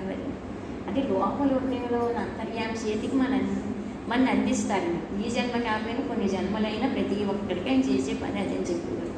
మరి ఆ పని చేయడానికి చైతన్యం దేహం ధరించి భూమి మీదకి వచ్చింది కదా. ఆ పని చేయడానికి చైతన్యం భూమి మీదకి దేహం ధరించి భూమి మీదకి వచ్చినప్పుడు మరి మనం ఉదయంలో ఉన్నవాడు చేతికి అందించాలి కదండి. అందు గురించి అండి అరుణాచల్ వెళ్ళి కలుపుసిన జీవి కొండ చూద్దామన్నారు. నాన్నగారి సన్నిధిలో వచ్చి కొంతసేపు నుండి అటు వెళ్ళినా ఇటు వెళ్ళినా బాగానే ఉంటుంది, కానీ వెనక్కి గెంటుదామని వీడు బయటకు వచ్చేస్తున్నాడు, మన వెనక్కి తొయ్యాలని ఆశ ఉంటుంది. నీకు నువ్వు దూరం అయిపోతున్నావు. అంత గురించి ఇప్పుడు మెయిన్గా నాన్నగారు ఏంటి, నీకు నువ్వు దూరం కావద్దు. ఏ పని చేసినా పర్వాలేదు నీ ఉపాధి ద్వారా తీరంగా. అందుకు నన్ను నేనే ఎంజాయ్ చేసుకున్నాను. నేనే స్నానం చేసుకుని నేనే నీకు స్వరూపంగా అనుభవంలోకి వస్తాను. ఆ పనికిరాని మనసు అది. కానీ చేపచ్చేయమంటే ఇంకా చేపించేయమని దాని భుజాన్ని వేసుకుని తిరుగుతుంది ఆ మనసు. మరి అది ఎందుకు మర్చిపోతున్నాము? జాగ్రత్త అవసరం వెళ్ళిపోవచ్చాక. అందుకు ఎవరైనా మనకు పెళ్ళికి పిలిచారనుకోండి, పెళ్ళికి పిలిస్తే ఆ ఫంక్షన్కి వెళ్ళినా వెళ్ళకపోయినా మెయిన్ మన ఫలానా డేట్ను ఆ పెళ్ళి అనే శుభలేఖను పక్కన పెట్టుకుని గుర్తుంచుకుంటాం కదండి. మనం వెళ్ళకపోవచ్చు, వీలైతే వెళ్తాం, లేక లేదనమాట. అలా కృష్ణుడు భగవద్గీతలో ఏమని చెప్పారంటే, కనీసం భగవద్గీత శుభలేఖ ఇచ్చే గౌరవం కూడా భగవద్గీతలో భగవంతుడు చెప్పిన మాటకు మనం ఇవ్వటం లేదు. అంటే మెయిన్ ఫస్ట్ భగవంతుడు చెప్పిన వాక్యం ఏంటంటే, నేను నీ హృదయంలో అంతర్యామిగా ఉన్నాను, అందరి హృదయాల్లోని కూడా అంతర్యామిగా ఉన్నాను, అంతటా వ్యాపించున్నాను అని చెప్పి మొదటి మాట ఒరిజినల్గా భగవంతుడు భగవద్గీతలో చెప్పాడు. తర్వాత మిగతా 18 అధ్యాయాలు బోధించుకొచ్చారు. అదే కనీసం భగవద్గీత పారాయణం చేసి పక్కన పెడుతున్నాం, కానీ పోనీ భగవంతుడు నీ హృదయంలో ఉన్నానని చెప్పాడు కదా. అంతర్యాముడు ఈ శుభరాజ్ని ఎలా అనిపిస్తున్నావు? అయ్యో నువ్వు నా హృదయంలో అంతర్యామిగా ఉన్నానని చెప్పావు, నీవు నా హృదయంలోనే అంతర్యామిగా ఉన్నామని చెప్పారు, కనీసం ఎవరో నాకు తెలియట్లేదని కూడా ఆ మాటనైనా నువ్వు జ్ఞాపకాన్ని తెచ్చుకుంటాను. ఆ మాట విడిచిపెట్టావు, నా ఒరిజినల్ మాట. ఆ అధ్యాయం చేతి ఫలితం, ఈ అధ్యాయం చేతి ఫలితం, అలాగే ఆ గొడవలో అంటే ఆ గొడవలో ఉంటున్నావు అనమాట. నువ్వు ఎందుకంటే నీకు నువ్వు దూరం కావద్దని, అంటే నీకు దూరం వల్ల నీకు సఫరింగ్ వస్తాను. ఆయన నేనేమీ వేరు చేయటం లేదు మామూలుగా. ఇప్పుడు ఆ భగవంతుడి దగ్గర నుంచి నేనే తలంపు మనసు ఏదో ఒకటి వచ్చింది, వస్తే ఉండని దాని పద్ధతిలో అది మసులుకుంటూ ఉంటుంది. ఏం చేస్తుందో చేయనీకొని అది ఏం చేస్తుందో చూస్తూ ఉండు. దాని చేతలకు ముడిచిపోతావేంటి నువ్వు? మళ్ళీ మనసు వచ్చిందండి, నేనే తలంపు వచ్చింది, జాగ్రత్త వస్తాం మెరుగు వచ్చాక. ఆ మెరుగు వచ్చాక మనసు వచ్చిందా, మనసు వచ్చి దేహం నువ్వని తెలియజేస్తాను. దేహం నువ్వని తెలియజేసాకనే కదా నీ ఉపాధి ద్వారా దేహం ద్వారా నువ్వు చేసే పనులన్నీ. అది తెలియజేయకుండా పెద్దట్లో ఏం చేసావు, ఏమీ చేయలేవు కదా మామూలుగా. అప్పుడు ఏమీ చేయలేనప్పుడు నువ్వు అంత హ్యాపీగా ఉన్నావు కదా. మరి అదండి అదే హ్యాపీనెస్ ఇప్పుడు జాగ్రత్త అవస్థలు ఎందుకు విడిచిపెట్టేస్తున్నావు? కొన్ని విడిచిపెట్టేస్తున్నావు అనుకోలేదు. కనీసం స్మృతి, దానికి సంబంధించిన స్మృతి, కొంచెం జ్ఞాపకం, మిగతా అన్ని ఆలోచిస్తున్నావు చూడు నీ జీవితంలో, నీకు ఆ ఆలోచన కూడా అవసరం అనేది. అంటే నీకు సంబంధించిన స్మృతిని నువ్వు ఎందుకు విడిచిపెట్టాలి? అంటే నీకు సంబంధించిన స్మృతిని నువ్వు విడిచిపెట్టవు, నీకు నువ్వు దూరం కాదు. మళ్ళీ దేవుణ్ణి వెతుక్కుంటున్నావు, దేవుణ్ణి అనుభవంలోకి తెచ్చుకోవాలనుకున్నావు మామూలుగా. నువ్వు అదే నువ్వు అయ్యండి వేరుపడిపోయి భిన్నత్వం తెచ్చిపెట్టుకుని మళ్ళీ సృష్టిలోకి ఎంజాయ్మెంట్కి వచ్చేసి ఇలా కల్పించేసుకుని గొడవలు పెంచేసుకుంటున్నావు. అలా గొడవలు పెంచుకోవడం నీ జీవితంలో అవి ఫస్ట్ నుంచి అలవాటే కదా. అంటే ఆ గొడవల్లోంచి వెనక్కి గెలుదామనే కదా నాన్నగారు దేహం ధరించి వచ్చిందని. ఇప్పుడు ఒక ఆయన చైతన్యం ఒక దేహం ధరించి భూమి మీద వచ్చిందంటే ఏదో ప్రత్యేకత ఉంటుంది కదండి. మరి ఎక్కడికి తీసుకెళ్లాలో ఏమిటో అని చెప్పి అర్జునుడు అంతటి వాడు భగవద్గీత 18 అధ్యాయాలు పారాయణం చేసి చెప్పినంతసేపు శ్రవణం చేశాడండి. కృష్ణుడు చెప్తున్నంతసేపు శ్రవణం చేస్తున్నారు కానీ వింటున్నాడంటండి. ఇందాక 18 అధ్యాయాలు పారాయణం అంతా అయిపోయిందంటండి. అయిపోయాక అప్పుడు లాస్ట్ డ్రాప్ చెప్పారు గట్ల వినాయకుడు. అప్పుడు అర్జునుడు అన్నాడంటండి, కృష్ణ ఎంతకాలం నువ్వు చెప్తున్నావు, నేను శ్రవణం చేస్తున్నాను కానీ ఏంటో నాకు అర్థం కావట్లేదు. కానీ ఇప్పుడు మట్టికి నాకు నేను ఎవరు అని చెప్పావు, నేను ఎవరినో సబ్జెక్ట్ ఏంటంటే అర్జునుడు ఎవరో అనేది, నువ్వు దేహానికి సంబంధించిన వాడు కాదు. అందుకే నాన్నగారు ఏమన్నారంటే భగవద్గీత 18 అధ్యాయాల్లో నాకు ఫస్ట్ అధ్యాయం అంటే ఇష్టం, విషాద యోగం. అందుకు వీడు అర్జునుడికి విషాదం వచ్చాకనే యోగిగా మారాడు, అంతకుముందు యోగి అవ్వలేదు కదా. అది ఏ సమయంలో ఏ సందర్భంలో భగవద్గీత చెప్పాలో మరి అస్తమాట్లు కృష్ణుడు కూడా అర్జునుడు తిరుగుతూనే ఉన్నాడు కదా బావ బావ అంటేనే అప్పుడు భగవద్గీత బోధించవచ్చు కదా. అప్పుడు ఎందుకు భగవద్గీత బోధించలేదు అంటే వీళ్ళు నా బంధువులు, నా స్నేహితులు, నా కుటుంబ సభ్యులు అని అక్కడ మమకారం వచ్చి జాలి వచ్చి అప్పుడు ఆ టైంలో కదా భగవద్గీత బోధించాడు. అంటే భగవంతుడు ఏ టైంలో చెప్పాలో సమయం చూసుకొని కూడా చెప్తాడు. మరి అప్పుడు కూడా భగవంతుడు ఏమన్నాడంటే నాతో నువ్వు నేను ఎంతో కాలం నుంచి తిరిగాం కదా, నీలో అసలు అసూయ అంటే ఎలా ఉంటుందో తెలియదు, అంటే అసూయ అంటే ఎలా ఉంటుందో తెలియనటువంటి గొప్ప క్వాలిటీ నీలో చూశాను అర్జున, అందుకే ఈ చేసే గీతా శాస్త్రాన్ని నీకు బోధించానని అర్జునుడు అన్నాడు కదా. అంటే భగవంతుడు చూసుకునేది భగవంతుడు చూసుకుంటాడు కదా, అలా చెప్పవలసిందంతా చెప్పాడు కదండి కృష్ణుడు. అప్పుడు అర్జునుడు అన్నాడంటండి ఇంతకుముందు 18 అధ్యాయాలు శ్రవణం చేశాను, అదంతా వేరు, ఇప్పుడు నీ హృదయంలో ఉన్నానని చెప్పడమే కాదు, కానీ నేను ఎవరినో నా స్మృతిలోకి వస్తాంది కృష్ణ, నువ్వు చెప్పిన శాస్త్రాన్ని ఇప్పుడు నమ్ముతానని నమస్కారం పెట్టాడు. 18 అధ్యాయాలు పూర్తయిపోయాక శ్రవణం చేశాను. 18 అధ్యాయాలు శ్రవణం చేస్తున్నప్పుడు అంటే ఏదో రోజు భగవంతుడు చెప్పిన మాట మనం శ్రవణం చేసి ఉంటే మన స్మృతిలో ఆయన వచ్చేస్తాడండి. అందుకు శ్రవణం చేసి ఉండటం మంచిది. మనకు తెలిసినా తెలియకపోయినా అర్థం అవ్వకపోయినా శ్రవణం చేసేసుకుని ఉన్నామనుకోండి, ఆయన ఎప్పుడు స్మృతిలోకి రావాలంటే ఆయన చూసుకుంటారండి. అది ఆ టైం సమయం సందర్భం చూసుకుని ఎలా బోధించారు అండి, అలా మన స్మృతిలోకి ఆయన అంతటే వస్తారనమాట.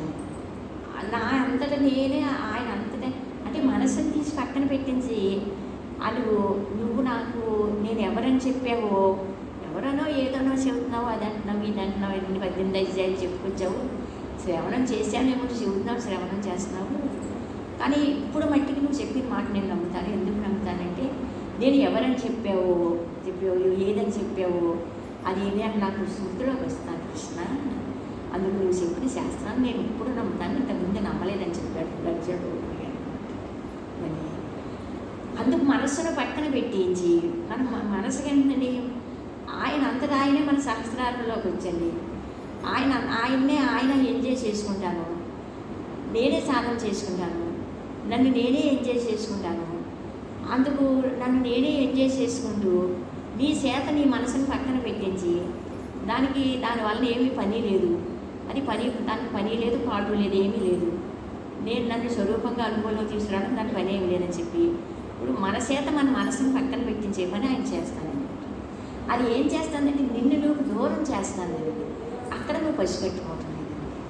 మనసు అన్నీ బాగానే ఉంటుంది కాదండి, నువ్వు కంగారు పడకుండా నీ మనసుని నేను బ్యూటీ తీసుకొస్తాను, వివేకం తీసుకొస్తాను, విశేషం కూడా ఏది నిత్యం కాదు, ఆ విశేషం కూడా నేను చేయిస్తాను అన్నీ. ఇప్పుడు నాన్నగారు చేస్తారు, నాన్నగారు మన చేత చేయిస్తారు చాలామంది, అదే జీవితం అంతా చెప్పింది కూడా అదే. వీటికి 50% కంటే పైకి కూడా మీటింగ్లోనే మనం సాధన అయిపోయి చేసి పెట్టేసేవారు, చాలా వరకు చేసి పెట్టే శరీరం విడిచిపెట్టారండి. మిగతా చేస్తారు చంద్రి, నేను చేస్తాను నీ చేత చేయిస్తానన్నారు కదండి, ఆ 2 మాటలు ఎంత హామీ అండి తెలియదు. అందుకు దాన్ని పక్కన పెట్టి దాన్ని గొడవ పట్టించుకోవద్దు, మర్చిపోవద్దు. నేను అది బాగుంది అందు గురించి. అందుకు నీకు కొన్ని చోట్ల ఇప్పుడు అర్జునుడికి ఎలా అయితే సఫరింగ్ వచ్చిందో మామూలుగానండి, ఇప్పుడు మనకు వచ్చే సఫరింగ్ అలాంటిది కాదు కదండి. ఇప్పుడు అర్జునుడు ఏదు కదండి, కానీ వీళ్ళందరినీ సంహరించి ఏం దానికంటే భిక్షాన్నం చేసుకొని బతకడం అయ్యో అని యుద్ధరంగంలోకి వెళ్ళాక అంటే ఆ విషాదం వచ్చిన టైంలో యోగి లాగా టీచ్ చేశారు అనమాట. అంటే స్మృతి ముఖ్యమండి. అందుకు గురించి ఇప్పుడు నాన్నగారు ఏమని చెప్పారంటే నా స్మృతిని ఎందుకు విడిచిపెట్టేస్తున్నావు నువ్వు, ఆ స్మృతికి సంబంధించిన అన్ని స్మృతులు ఉన్నాయి కదండి. ఇప్పుడు మనం ఆరోగ్యంగా ఉన్నామండి, స్మృతి పామలోకి వెళ్ళిపోయినట్టు స్మృతి ఉన్నదండి, పేషెంట్గా అనారోగ్యంగా ఇదండి. బాగా లేకపోతే అన్ని స్మృతులు ఉంటాయి కదండి, దేహానికి సంబంధించిన స్మృతులు కూడా అండి. పిచ్చోడికి ఉండవండి, లేదా పామలోకి వెళ్తే పామలో స్మృతులు అండి, దేహానికి సంబంధించిన స్మృతులు. అలాగే మనస్సుకు సంబంధించిన శుద్ధులన్నీ ఎలా అయితే నీకు ఉన్నాయో అందుకే వీటిలన్నింటినీ పట్టుకుంటున్నావు, భ్రమలో బ్యాంకులు పెట్టి ఈ నీళ్ళల్లో ఇలా బతుకుతున్నావు, నీకు అంతగా అభివృద్ధి కనిపించడం లేదు, కనిపించదు. అందుకు సూర్యుడి ప్రకాశం, సూర్యుడు ఎదురు సూర్యకిరణాలు పడతాయి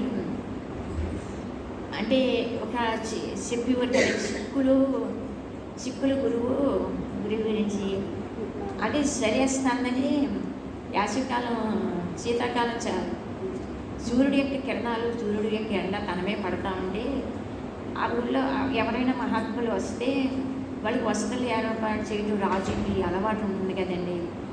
అలాగా ఒక అతను వచ్చి రాజుల నుంచి అంటే మీ ఊళ్ళో మీరు వచ్చారు కదా, మీకు సౌకర్యాలు అయ్యి ఏం అవసరం అని అడిగితే అది ప్రస్తుతాన్ని నాకు చలివేస్తుంది, ఆ సూర్యకిరణాలు వచ్చి నా మీద పడుతున్నాయి, ఆ సూర్యకిరణాలు వచ్చి నా మీద పడకుండా నువ్వు అడ్డు వస్తున్నావు, నువ్వు అడ్డు తప్పుకో చాలు, నువ్వు ఏ సహాయం అక్కర్లేదు. ఇదేంటి అలా కూడా అంటారా భక్తుడు అనిపించిందండి. నిజంగా సబ్జెక్ట్ కోణంలోకి వెళ్తేనండి అప్పుడు మామూలుగానండి ఆ సూర్యకిరణాలు మీద పడితే ఆ సూర్యుడు ఎండ మన మీద పడతామంటే ఆయన మాట అక్షర సత్యమండి. ఈ రోజు కాకపోయినా 1000 సంవత్సరాల తర్వాత అయినా మాటకి తిరుగు ఉండదన్నమాట. అంటే ఆ మాటకి సంబంధించిన జీవితాన్ని, ఆ మాటకు సంబంధించిన అనుభవం ప్రతి ఒక్కరికి మనం తీసుకొస్తాను. అంటే ఎందుకంటే వస్తువు అనుభవంలో లేదండి. ఇప్పుడు వస్తువు అనుభవంలో లేకపోయినానండి అది ఇప్పుడు నాన్నగారి మాటనే నేను జీవించి ఆ మాటలు మాట్లాడుతున్నాను అనుకోండి, మాటకు సంబంధించిన జీవితం అయినా అయ్యి ఉండాలి కదండి.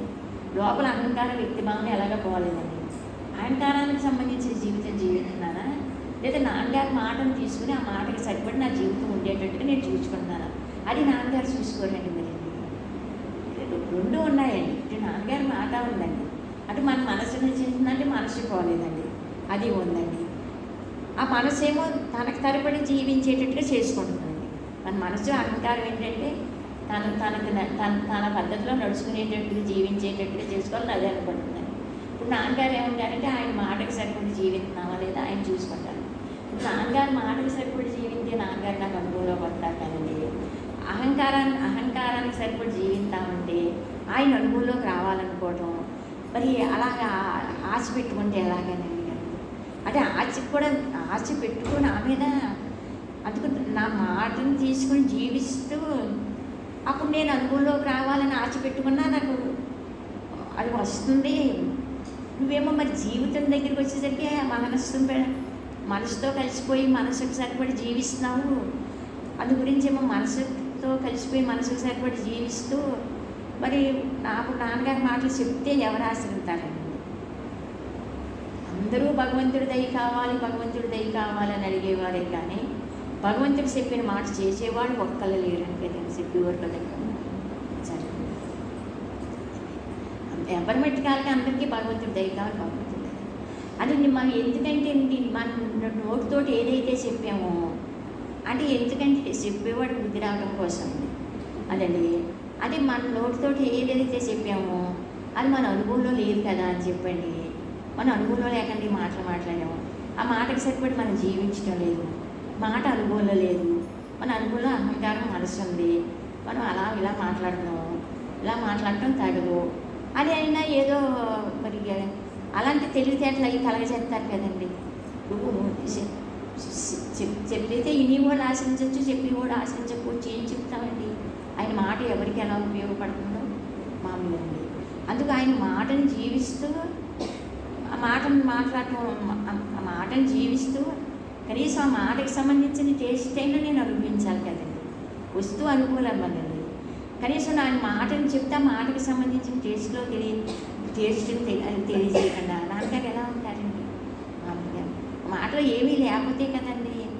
ఇప్పుడు ఆ మాట సుఖాన్ని ఇస్తుంది, శాంతిని ఇస్తుంది, ఆనందాన్ని ఇస్తుందండి.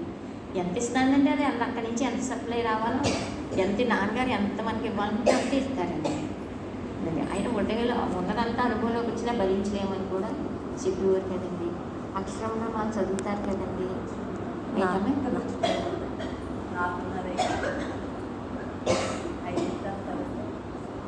ఇంకో అరగంట ఇంకా 4 మాటలు చెప్పండి. ఇది ఏ పని దానికి ఉంటుంది కదండి. మళ్ళీ అక్షరమణమాల అక్కడ చదివింటారు. 10 నిమిషాలు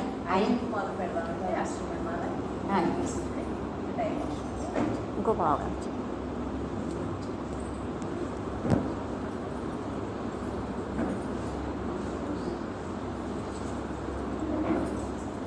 అంటే ఏది ప్రతిదీ మనకి ఏదో నేర్పడానికి వస్తుందండి. ప్రతి సంఘటనలో మనకి అప్పుడు ఎప్పుడో నాన్నగారు అప్పుడు సబ్జెక్టు చెప్పేసి వెళ్ళిపోయారు అలా కదండి. ప్రతి సంఘటన ద్వారా, ప్రతి సిచ్యువేషన్ ద్వారా అక్కడ పాఠాన్ని ఆ సిచ్యువేషన్, ఆ సంఘటన ఇక్కడ మనం నేర్చుకోవాల్సింది ఏంటంటే మనం చూసుకోవాల్సిందండి. ఏ ఇంటికి వెళ్ళినా, ఏ పంపకి వెళ్ళినా, ఏ ఊరికి తిరిగినా, ఎక్కడికి వెళ్ళినానండి అది అక్కడ ఏ సిచ్యువేషన్ ఉంటాయండి. మనం పొగిడే వాళ్ళు ఉంటారు, విమర్శించి ఉంటారు, అసలు రకరకాల సిచ్యువేషన్ ఉంటాయండి. అంటే ఈ సిచ్యువేషన్ ఇక్కడ ఎవరు క్రియేట్ చేశారంటే ఈ సిచ్యువేషన్ నాన్నగారే క్రియేట్ చేసి ఉంటారు. దీని ద్వారా మనం ఏదో నేర్చుకోవాల్సి ఉంది. అది ఏం నేర్చుకోవాలి? ఆ నేర్చుకున్నాక సిచ్యువేషన్ విడిచిపెట్టేయాలని దానికి సంబంధించిన అనుభవాన్ని సంపాదించుకుంటారు కదండి. అది మనం అనుభవంగా మార్చుకోవాలి. సిచ్యువేషన్ మర్చిపోవాలి. సిచ్యువేషన్ మర్చిపోతే ఏం కావాలి? అక్కడ నేర్చుకోవాల్సింది అసలు మనకి ఏంటి. అందుకు నీకు సంబంధించిన స్మృతిని కూడా నువ్వు విడిచిపెట్టకుండా దానికి సంబంధించిన ఎరుకు కలిగి ఉన్నాను. అసలు ఏమీ చెయ్యక్కర్లేదు. అసలు నీకు సాధనతో పని లేదు, ఏమీ చెయ్యక్కర్లేకుండానే అసలు ఏమీ చెయ్యక్కర్లేదు. అసలు సాధనతో సంబంధం లేదు. మామూలుగా ఆయన అంతటా ఆయనే స్వరూపంగా ఎలాగ అనుకూలంగా వస్తారంటే ఆయనకి సంబంధించి అందు గురించి నీకు దూరం కాదు. నిజం నీకు నువ్వు దూరం అయిపోయి ఏదో చేసేసేదానికంటే నీకు నువ్వు దూరం కాకుండా కొంచెం దాని గురించి కూడా కొంచెం ఆలోచిస్తాము. అది అంటే మనకి మనం దూరం కాకుండా మన ఉపాధి ద్వారా, దేవుని ద్వారా ఏది జరిగినా మనకి మనం దూరం కాకుండా ఉండాలి. మనం దూరం కాకుండా ఉండాలి. మనం ఎవరమో నాన్నగారు తెలియజేశారు సబ్జెక్ట్ ద్వారా. అంత ఉనికిని స్వరమే చేయాలని ప్రతి ఒక్కరికని దాని గురించి నువ్వు ఆలోచించలేదు, మర్చిపోతావు. అన్నిటి గురించి ఆలోచించుకుంటున్నావు కదా. అలాగే జాగ్రత్త అవస్థలోని మీ అన్నిటి గురించి ఆలోచిస్తున్నావు కదా. అలా నీ గురించి కూడా నువ్వు ఆలోచించు. నీ గురించి నువ్వు ఆలోచించుకుని నీకు స్మృతులు ఉన్నాయి కనుక, చాలా స్మృతులు అండి. అది నిద్రానుభవానికి సంబంధించిన స్మృతి ఇచ్చిపెట్టు. అది ఎందుకంటే అందులో ఏమున్నాయని చెప్పారు నాన్నగారు. మనసు దేనినే తలం వచ్చి దేనితో తాదాత్మ్యం చెందాక ఏమున్నాయని చెప్పారు, అక్కడ ఏమున్నాయని చెప్పారు. పోనీ ఆయన చెప్పిన మాట ఏమైనా రీజన్ పొందుతుందా లేదా? పోనీ అక్కడేమో ఒరిజినల్గా అసలు అది నువ్వే అక్కడ సుఖం ఉంది, శాంతి ఉంది, ఆనందం ఉంది, అన్నీ ఉన్నాయి. ఆ స్థితి ఇప్పుడు జాగ్రత్త అవస్థలో కూడా ఉంది, కానీ అనుభవంలో లేదు. అది అనుభవంలోకి రావాలంటే ఇప్పుడు ఎలా జాగ్రత్త? ఇప్పుడు అనుభవంలోకి రావాలంటే జాగ్రత్త అవస్థలో నువ్వు ఎలా ఉండాలి? నువ్వు ఎలా ఉండాలంటే నీకు నువ్వు దూరం కాదు. అది మురగనారు భగవాన్ని ప్రార్థించింది ఏంటంటే, అంటే నేను మామూలుగా ఇప్పుడు నేనెవరో నువ్వు చెప్పావు కదా నాకు. భగవాన్ మురగనారంద ఏంటంటే సబ్జెక్ట్ మరి మురగనారు భగవాన్ చెప్పారు. ఈయన కూడా చెప్పిందల్లా ఇప్పుడు మురగనారు చెప్తా ఉండేవారు. భగవాన్ చెప్తా ఉంటే మురగనారు రాస్తూ ఉండేవారండి. అది రాసేటప్పుడు అండి మరి కవిత్వం కదండి పాప మురగనారు అంతానండి. భగవాన్ చెప్పింది ఒక చోట రాసేవారు కదండి. రాసేవారంటే అప్పుడు భగవాన్ అనేవారు అంటుంది మురగనారు. అంటే నేను సరిగ్గా చెప్పలేదా, రాయటం ఆఫ్ చేసావా అని ఆయన అంటే మురగనారు ఏమంటాను, భగవాన్ అంటే పెద్ద మహాత్ముడు, ఆయన చెప్తే మీరు సరిగ్గా చెప్పలేదని ఎలా అంటారు? ఆ మాట ఇక్కడ కవిత్వం లాంటి కవిత్వానికి నప్పటం లేదు. ఇక్కడ ఆ తమిళంలో కవిత్వం రాసినప్పుడు పదం నప్పాలంటండి. అక్కడ నప్పటం లేదని చెప్పి మౌనం ఊహించేవారంటండి. అప్పుడు భగవాన్కి ఏమో ఈయన పెద్ద ఆయన ఇది ఎలా అంటారు మురగనారు భగవాన్ని, బాగాలేదు మీరు చెప్పింది బాగాలేదు ఎలా అని. అప్పుడు మళ్ళీ ఆ మాటనంటే మళ్ళీ మార్చి కవిత్వం అయిపోయాడు. అప్పుడు టక్కన రాసేసుకుంటారు. అటువంటి మురగనారాయణ జీవితంలో ఒకటి ఏంటంటే మామూలుగానే నేను ఎవరో నువ్వు చెప్తున్నావు అనమాట. అందుకు నేను ఎవరో అని నువ్వు చెబుతున్నావో మరి అక్కడ నేను ఉండేటట్టుగా అక్కడే ఉండాలి కదా. మరి నేను మరి అక్కడ ఉండలేకపోతున్నాను కదా. అందుకు నాకు నేను దూరం కాకుండా నువ్వు నేను ఎవరని చెబుతున్నావో అక్కడే నేను ఉండేటట్టుగా నువ్వు నన్ను ఆశీర్వదించు. నువ్వు నన్ను నాటం కాదు. తర్వాత ఏంటంటే చెప్పు అది విచక్షణ.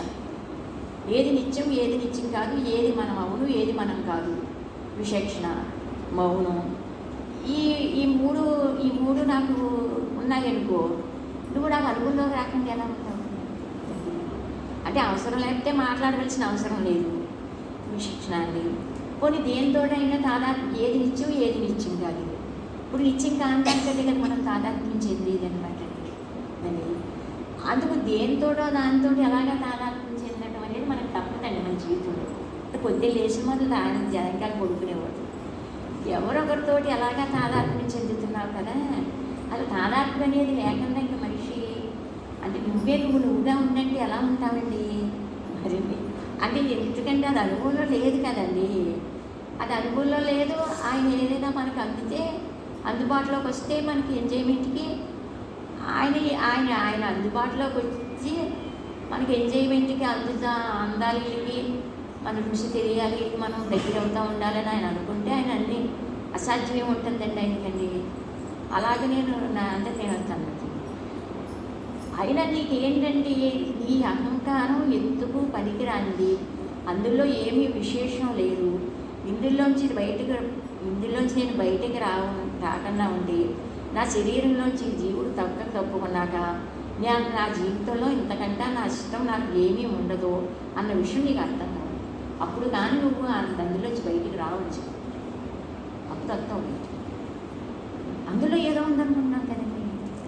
ఇప్పుడు మన మనసులో ఏదో ఉంది, మన అహంకారంలో ఏదో ఉంది, మన ఇంట్లో ఏదో ఉందనుకుంటున్నాం. ఏదో ఉందనుకున్నప్పుడు అందులో నుంచి ఎలా వస్తామండి? అందులో ఏమీ లేదని నిస్సారతనే తెలియజేసేవాడే గురువు అనమాట. అది గురించి ఏదో ఉంది అని ఎంజాయ్మెంట్ అనిపించి అని పంపాను. లాస్ట్ దగ్గరికి వచ్చేసరికి అండి మామూలుగానండి అంటే మోహము చెప్పి నీ మోహం అనవచ్చి అంటే ఈ లోహానికి ప్రకృతికి సమాజానికి సంబంధించిన అన్ని మోహాల్లోంచి తీసుకొచ్చావు. నన్ను తీసుకొచ్చి నీ మీద మోహం కల్పించుకున్నావు. కానీ నీ మీద మోహం కల్పించుకున్నావు ఇప్పుడు. కానీ నీ మీద మోహం కల్పించుకున్నాక నీ రూపము, నీ నామం, నీ మాటలు, నువ్వు ఎవరో నీ మీద మోహాన్ని కల్పించావు. నీ మీద మోహాన్ని కల్పించి నేను చేసేటట్లు చేసుకున్నావు, బాగానే ఉంది. ఇప్పుడు మళ్ళీ నీ మీద మోహాన్ని కల్పించాక ఇవన్నీ చేశాక ఇప్పుడు నువ్వు ఏమంటున్నావు అంటే నీవు నేను అనగంటున్నావు. ఇప్పుడు మోహము తప్పికి నీ మోహం అనర్చి నా మోహము తీరదా అరుణాచలాన్ని. అటు ఈ మోహం నుంచి బయటకు వచ్చావు. నీ మోహంలో పడ్డాను. మరి నీ మోహంలోంచి నువ్వు బయటకు వస్తే కానీ వందరేసి చేస్తున్నావు కదా. నీ మోహంలోంచి నేను బయటకు రావాలి కదా. అందుకుని నీ మోహంలోంచి నేను బయటకు రావాలంటే అది నా వల్ల కాదు. ఆ మోహంలోంచి బయటకు తీసేసుకున్నావు, నీ మోహంలో పెట్టుకున్నావు. ఇప్పుడేమో భగవాన్ అరుణాచలేశ్వరుడు ఏమన్నాడంటే అంటే భక్తుడి వైపు అరుణాచలేశ్వరుడు అక్షరమానమాలంతా ఆయనకి ప్రార్థన ఏంటి? ఆ అక్షరమానమాల 108 శ్లోకాల ప్రార్థన భక్తుడి వైపుని ఆయన ఉన్న వస్తువు అనుభవంలోకి ఆల్రెడీ వచ్చాకనే అరుణాచలం వచ్చారని చెబుతున్నారు కదండి.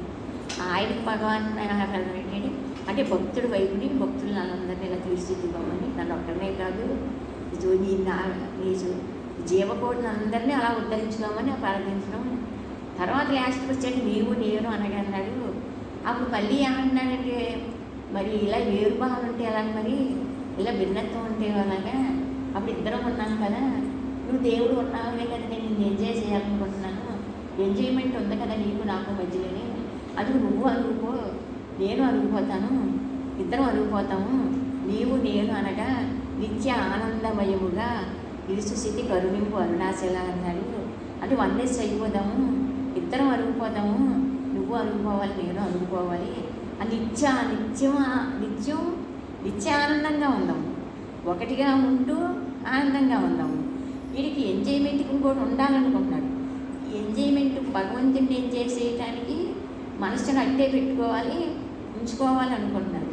అంటే భగవంతుడిని ఏం చేయడానికి మనసును అట్టే పెట్టుకోవాలి, ఉంచుకోవాలంటున్నాడు. కానీ ఆ మనసులోంచి బయటికి రాలేకపోతున్నాడు. అక్కడ నాన్నగారు ఏం చెప్పారు ఏంటంటే, అక్కడ అక్కడ అక్కడ భగవంతుడికి భక్తుల్లోంచి నేను తను అడుక్కోవడం కూడా ఇష్టం ఉండదండి. నువ్వు అలాగే ఉండాలి. మరి శేషాద్రి స్వామిని అనేవారు కదండి భగవాన్ అండి. ఈ దన్నాలు రోజు గిరంటే ఇష్టం అండి శేషాద్రి స్వామికి అండి, అరుణాచలాన్ని గిరండి. ఆ గిరికి రోజు నమస్కారం పెట్టేవారండి. ఇప్పుడు భగవాన్ అన్నారంటే ఆ నమస్కారాలు పెట్టి ఓడెవడో ఆ పెట్టించుకునే ఓడు ఎవరిని అడిగాడండి. అంటే శేషాద్రి స్వామి అన్నారంటే ఏమో మరి పెట్టి ఓడెవడో ఆ పెట్టించుకునే ఓడెవడో ఆ చిక్కు గొడవలో నన్ను తీసుకెళ్ళకు నాకు ఇదే ఇష్టమే అని శేషాద్రి స్వామి అన్నారండి. ఒకసారి శేషాద్రి స్వామి కొన్నాళ్ళు శేషాద్రి స్వామి ఆలయంలో గొట్ల మీద గిరి బాగా కనిపించిందండి. ఎక్కడ గిరి బాగా కనిపించి అక్కడ చెట్లు పెంచేసాడండి. అరుణాచలేశ్వరుడు దాగున్నట్టు, కృష్ణుడు దాగుంటాడండి, అలా దాగుంటున్నాడండి. వరకు అలా కదండి గిరి చుట్టూ కనిపించేవాడండి. మళ్ళీ ఆయనకి కృష్ణుడు శేషాద్రి ఒక చోట కనిపిస్తాడు, ఒక చోట దాగుంటాడు. అందుకు భక్తుడికి ఏంటంటే సఫరింగ్, అక్కడ సఫరింగ్ నాన్నగారు చెప్పింది ఏంటంటే సఫరింగ్ వస్తుంది. అంటే భగవంతుడి రూపాన్ని, నామాన్ని, భగవంతుడి భార్ని వీడు ఇలా ఉండటం, ఆ దేవుడిని అలా పెట్టుకోవటం, మనకు ఆరాధన చేసుకోవటం అలాంటి అక్కడ ఆయన ఇంటర్వ్యూ అవుతాడు. అంటే ఈ భక్తుడు అనగటే కదండి, నువ్వు అలాగే ఉండు అని అలాగే ఉంటాడని చెప్పి అందుకని చెప్పి భక్తుల తరఫున భగవాన్ ప్రార్థించింది ఏంటంటే అరుణాచలేశ్వరుని భగవాన్ అంటారండి. నేను అడుగుపోతాను, ఆయన ఏనాడు అడుగుపోయాను కదండి, నేను అడుగుపోతాను కానీ నువ్వు కూడా అడుగుపో, నీవు నేను ఇద్దరం అడుగుపోదాము, అందరూ వన్నెస్ అయిపోదాము, ఒకటిగా ఉందాము, అది ఒకటిగా ఉండి సుఖాన్ని అంటే అప్పుడు మరి ఆ ఎంజాయ్మెంట్లో అది ఏంటండి అని చెప్పిన సబ్జెక్ట్ ఆ మాట ఎంతవరకు వైకుంఠాన శ్రవణం చేసుకుంటే మరణానికి అంతవరకు అందజేస్తుంది, అంతవరకు అనుభవించి ఆనందించడం అండి అది ఆనందండి. అలా ఎందుకంటే అండి ఆనందం ఎరిగిపోయినానండి. అందుకు నీకు దూరం అయిపోయి నువ్వు హడావుడి పడుతున్నావు. నీకు నువ్వు దూరం అవ్వకుండా ఉంటే అంత హడావుడి పడక్కర్లేదు. అందుకు నీకు దూరం కాకుండా నేను తెలుసుకుంటాను అంటే ఎందుకంటే అలా కాకుండా మనం దూరం కాకుండా ఉండటానికి మరి అన్నిట్లు నాకు దేహానికి సంబంధించిన శృతి ఉంది కదండి, నా పేరుకు సంబంధించిన శృతులు ఉన్నాయి కదండి. అలా పోయి నేనే తలంపు వచ్చాక దానికి సంబంధించిన శృతులు అన్నీ తెలుస్తున్నాయి కదండి. అలాగే రాత్రి సుషిప్తావస్థలో అన్నింటితోటి సపరేట్ అయినప్పుడు ఉన్నావా లేదని ఉన్నాము. మరి ఆ స్మృతి కూడా నాకు చాలా సుఖంగా పెట్టిందని ఆ స్మృతి నిద్దట్లో అనుభవించే సుఖం ధనవంతుడు లేడు, దరిద్రుడు లేడు, పేదవాడు లేడు, ఆడలేదు, లేదు, నిద్రలో అనుభవించే సుఖం మన అందరికీ ఒకటే మామూలుగా. అలాగే భగవంతుని అందరి హృదయాల్లో సమానంగా ఉన్నారు. అందుకు నిజంగా ఎదటి వాళ్ళని చూశాను చూడండి, మన అనే భావన రావటం లేదు కదండి. వాళ్ళని చూసేసరికి వాళ్ళ అహంకారం మనకు కలిగిందాం కదండి, వాళ్ళ అహంకారం మనకు కలిగిందాం, ఎదటి వాళ్ళ అహంకారం మనం చూస్తున్నాం కదండి. అని మన అహంకారం మనం అనుకుంటాం కనుకండి, వాళ్ళ అహంకారం వాళ్ళు అనుకుంటున్నారు. ఇప్పుడు మన అహంకారం మనం కాదు అన్న విషయం అర్థమైతే ఆ అర్థాన్ని తీసుకొచ్చి ఆ అవగాహన గుర్తింపులో తీసుకొచ్చి అక్కడ తీసుకెళ్ళేవాడే గురువు. మరి ఆ గుర్తింపు తీసుకురావాలి కదండి. అందు గురించి ఏంటంటే నీవు నేను అనేవాడు ఆ స్థాయి వచ్చేసరికి సఫరింగ్. భగవంతుడికి అన్నిటితోటి వేరుపడ్డాడు. బాబా ఆయనతో కూడా వేరుపడిపోతే ఇంకా అన్నిటితోటి కూడా భౌతికంగా వేరు పడిపోలేదండి అసలు. అంటే సబ్జెక్ట్ కోణంగా వెళ్ళారండి అంతవరకు మన సేపు. అందుకే ఎందుకంటే ఆయన శ్రవణం చేసుకుంది, నమ్ముకున్నాడు, శ్రవణం చేసింది. మళ్ళీ ఒకసారి మన్నానికి జ్ఞాపకం చేసుకుని ఒకసారి ఆయన మాటలు చెప్పుకోవడము, అది అంతవరకు కానండి. అంతేగాని మరి ఇప్పుడు మనకి మనసు అందవస్తూ అనుకూలం ఉందండి. అంటే ఎందుకంటే కొన్ని ఆలోచన అన్నింటి గురించి ఆలోచిస్తున్నాం కదా, అలా పోనీ అలా కూడా ఈ ఆలోచన విడిచిపెట్టుకో. అది ఎప్పుడైనా ఒకసారి నీకు అవకాశం ఉన్నప్పుడు, జ్ఞానంగా ఉన్నప్పుడు నీ స్మృతి నీకు సంబంధించిన నీకు నువ్వు దూరం కావాలన్నమాట. మంచి పనులు పేరు మీద కూడా మనం దూరం అయిపోతున్నాం అనుకోండి. ఇదండి అభివృద్ధి ఆగకూడదండి. ఎవరు ఏ రూపం ద్వారా ఏ నామం ద్వారా భగవంతుడు ఎవరి చేత ఏ పనులు చేయించుకుంటున్నారో ఆ పనులు ఆరు చేస్తారండి. ఆ పనులు ఆ చేత చేయించుకుని వాళ్ళని బాగు చేసి వాళ్ళని తీర్చిద్ది వాళ్ళకి జ్ఞానాన్ని ఇచ్చుకోవడం కోసం అలా ఎవరికి కేటాయించి చేసిన పని వాళ్ళు పర్ఫెక్ట్గా చేసుకోవడం.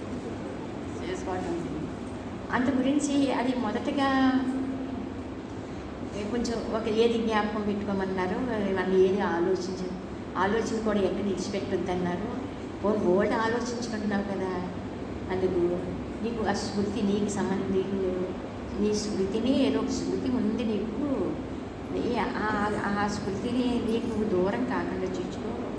బట్ నాకు నువ్వు దూరం కాకుండా చూసుకో అంటే నాకు దూరం కాకుండా నేను ఉండలేను కానీ ఉండేటట్టుగానే లేదు అంటే నాకు నేను దూరం కాకుండా నీ పాదాలు చెందితే అక్కడ నేను ఉండేటట్టుగా నీ అనుగ్రహం నాకు ఉపయోగపడతా అంతకంటగా ఏం కావాలి ఇంకా అలా అనుగ్రహించి నన్ను ఆశీర్వదించమని భగవాన్ భక్తులందరి తరఫున అరుణాచలేశ్వరిని అంటే ఎందుకంటే నాన్నగారు మెయిన్గా నీకు 100% అంటే సబ్జెక్ట్ విడిచిపెట్టకుండా సబ్జెక్ట్ కోణంగా ఎవరు ఏది చేసినా మనం ఆయన 100% ఆయన హృదయం ఏంటంటే మనకి ఎక్కడ తీసుకెళ్ళాలో అక్కడికి తీసుకెళ్ళడం కోసం. అందుకే ఎక్కువ మనకి ఏదో అన్ని స్కూల్లో ఉంటున్నాయి మరి అలాగే ఏముంది ఒక్కో మాట ఒక్కోసారి ఆయన జ్ఞాపకానికి తీసుకురావచ్చు కదండి శ్రవణం చేసి. అరుణాచల శివ అరుణాచల శివ అరుణాచల శివ అరుణాచల అరుణాచల శివ అరుణాచల శివ అరుణాచల శివ అరుణాచల అరుణాచల శివ అరుణాచల శివ అరుణాచల శివ అరుణాచల అరుణాచల శివ అరుణాచల శివ అరుణాచల శివ అరుణాచల హరిహర ఓం శంకర ఓం నారాయణ హరి ఓం హరిహర ఓం శంకర ఓం నారాయణ హరి ఓం పరమాత్మ అంతరజ్యోతి నారాయణ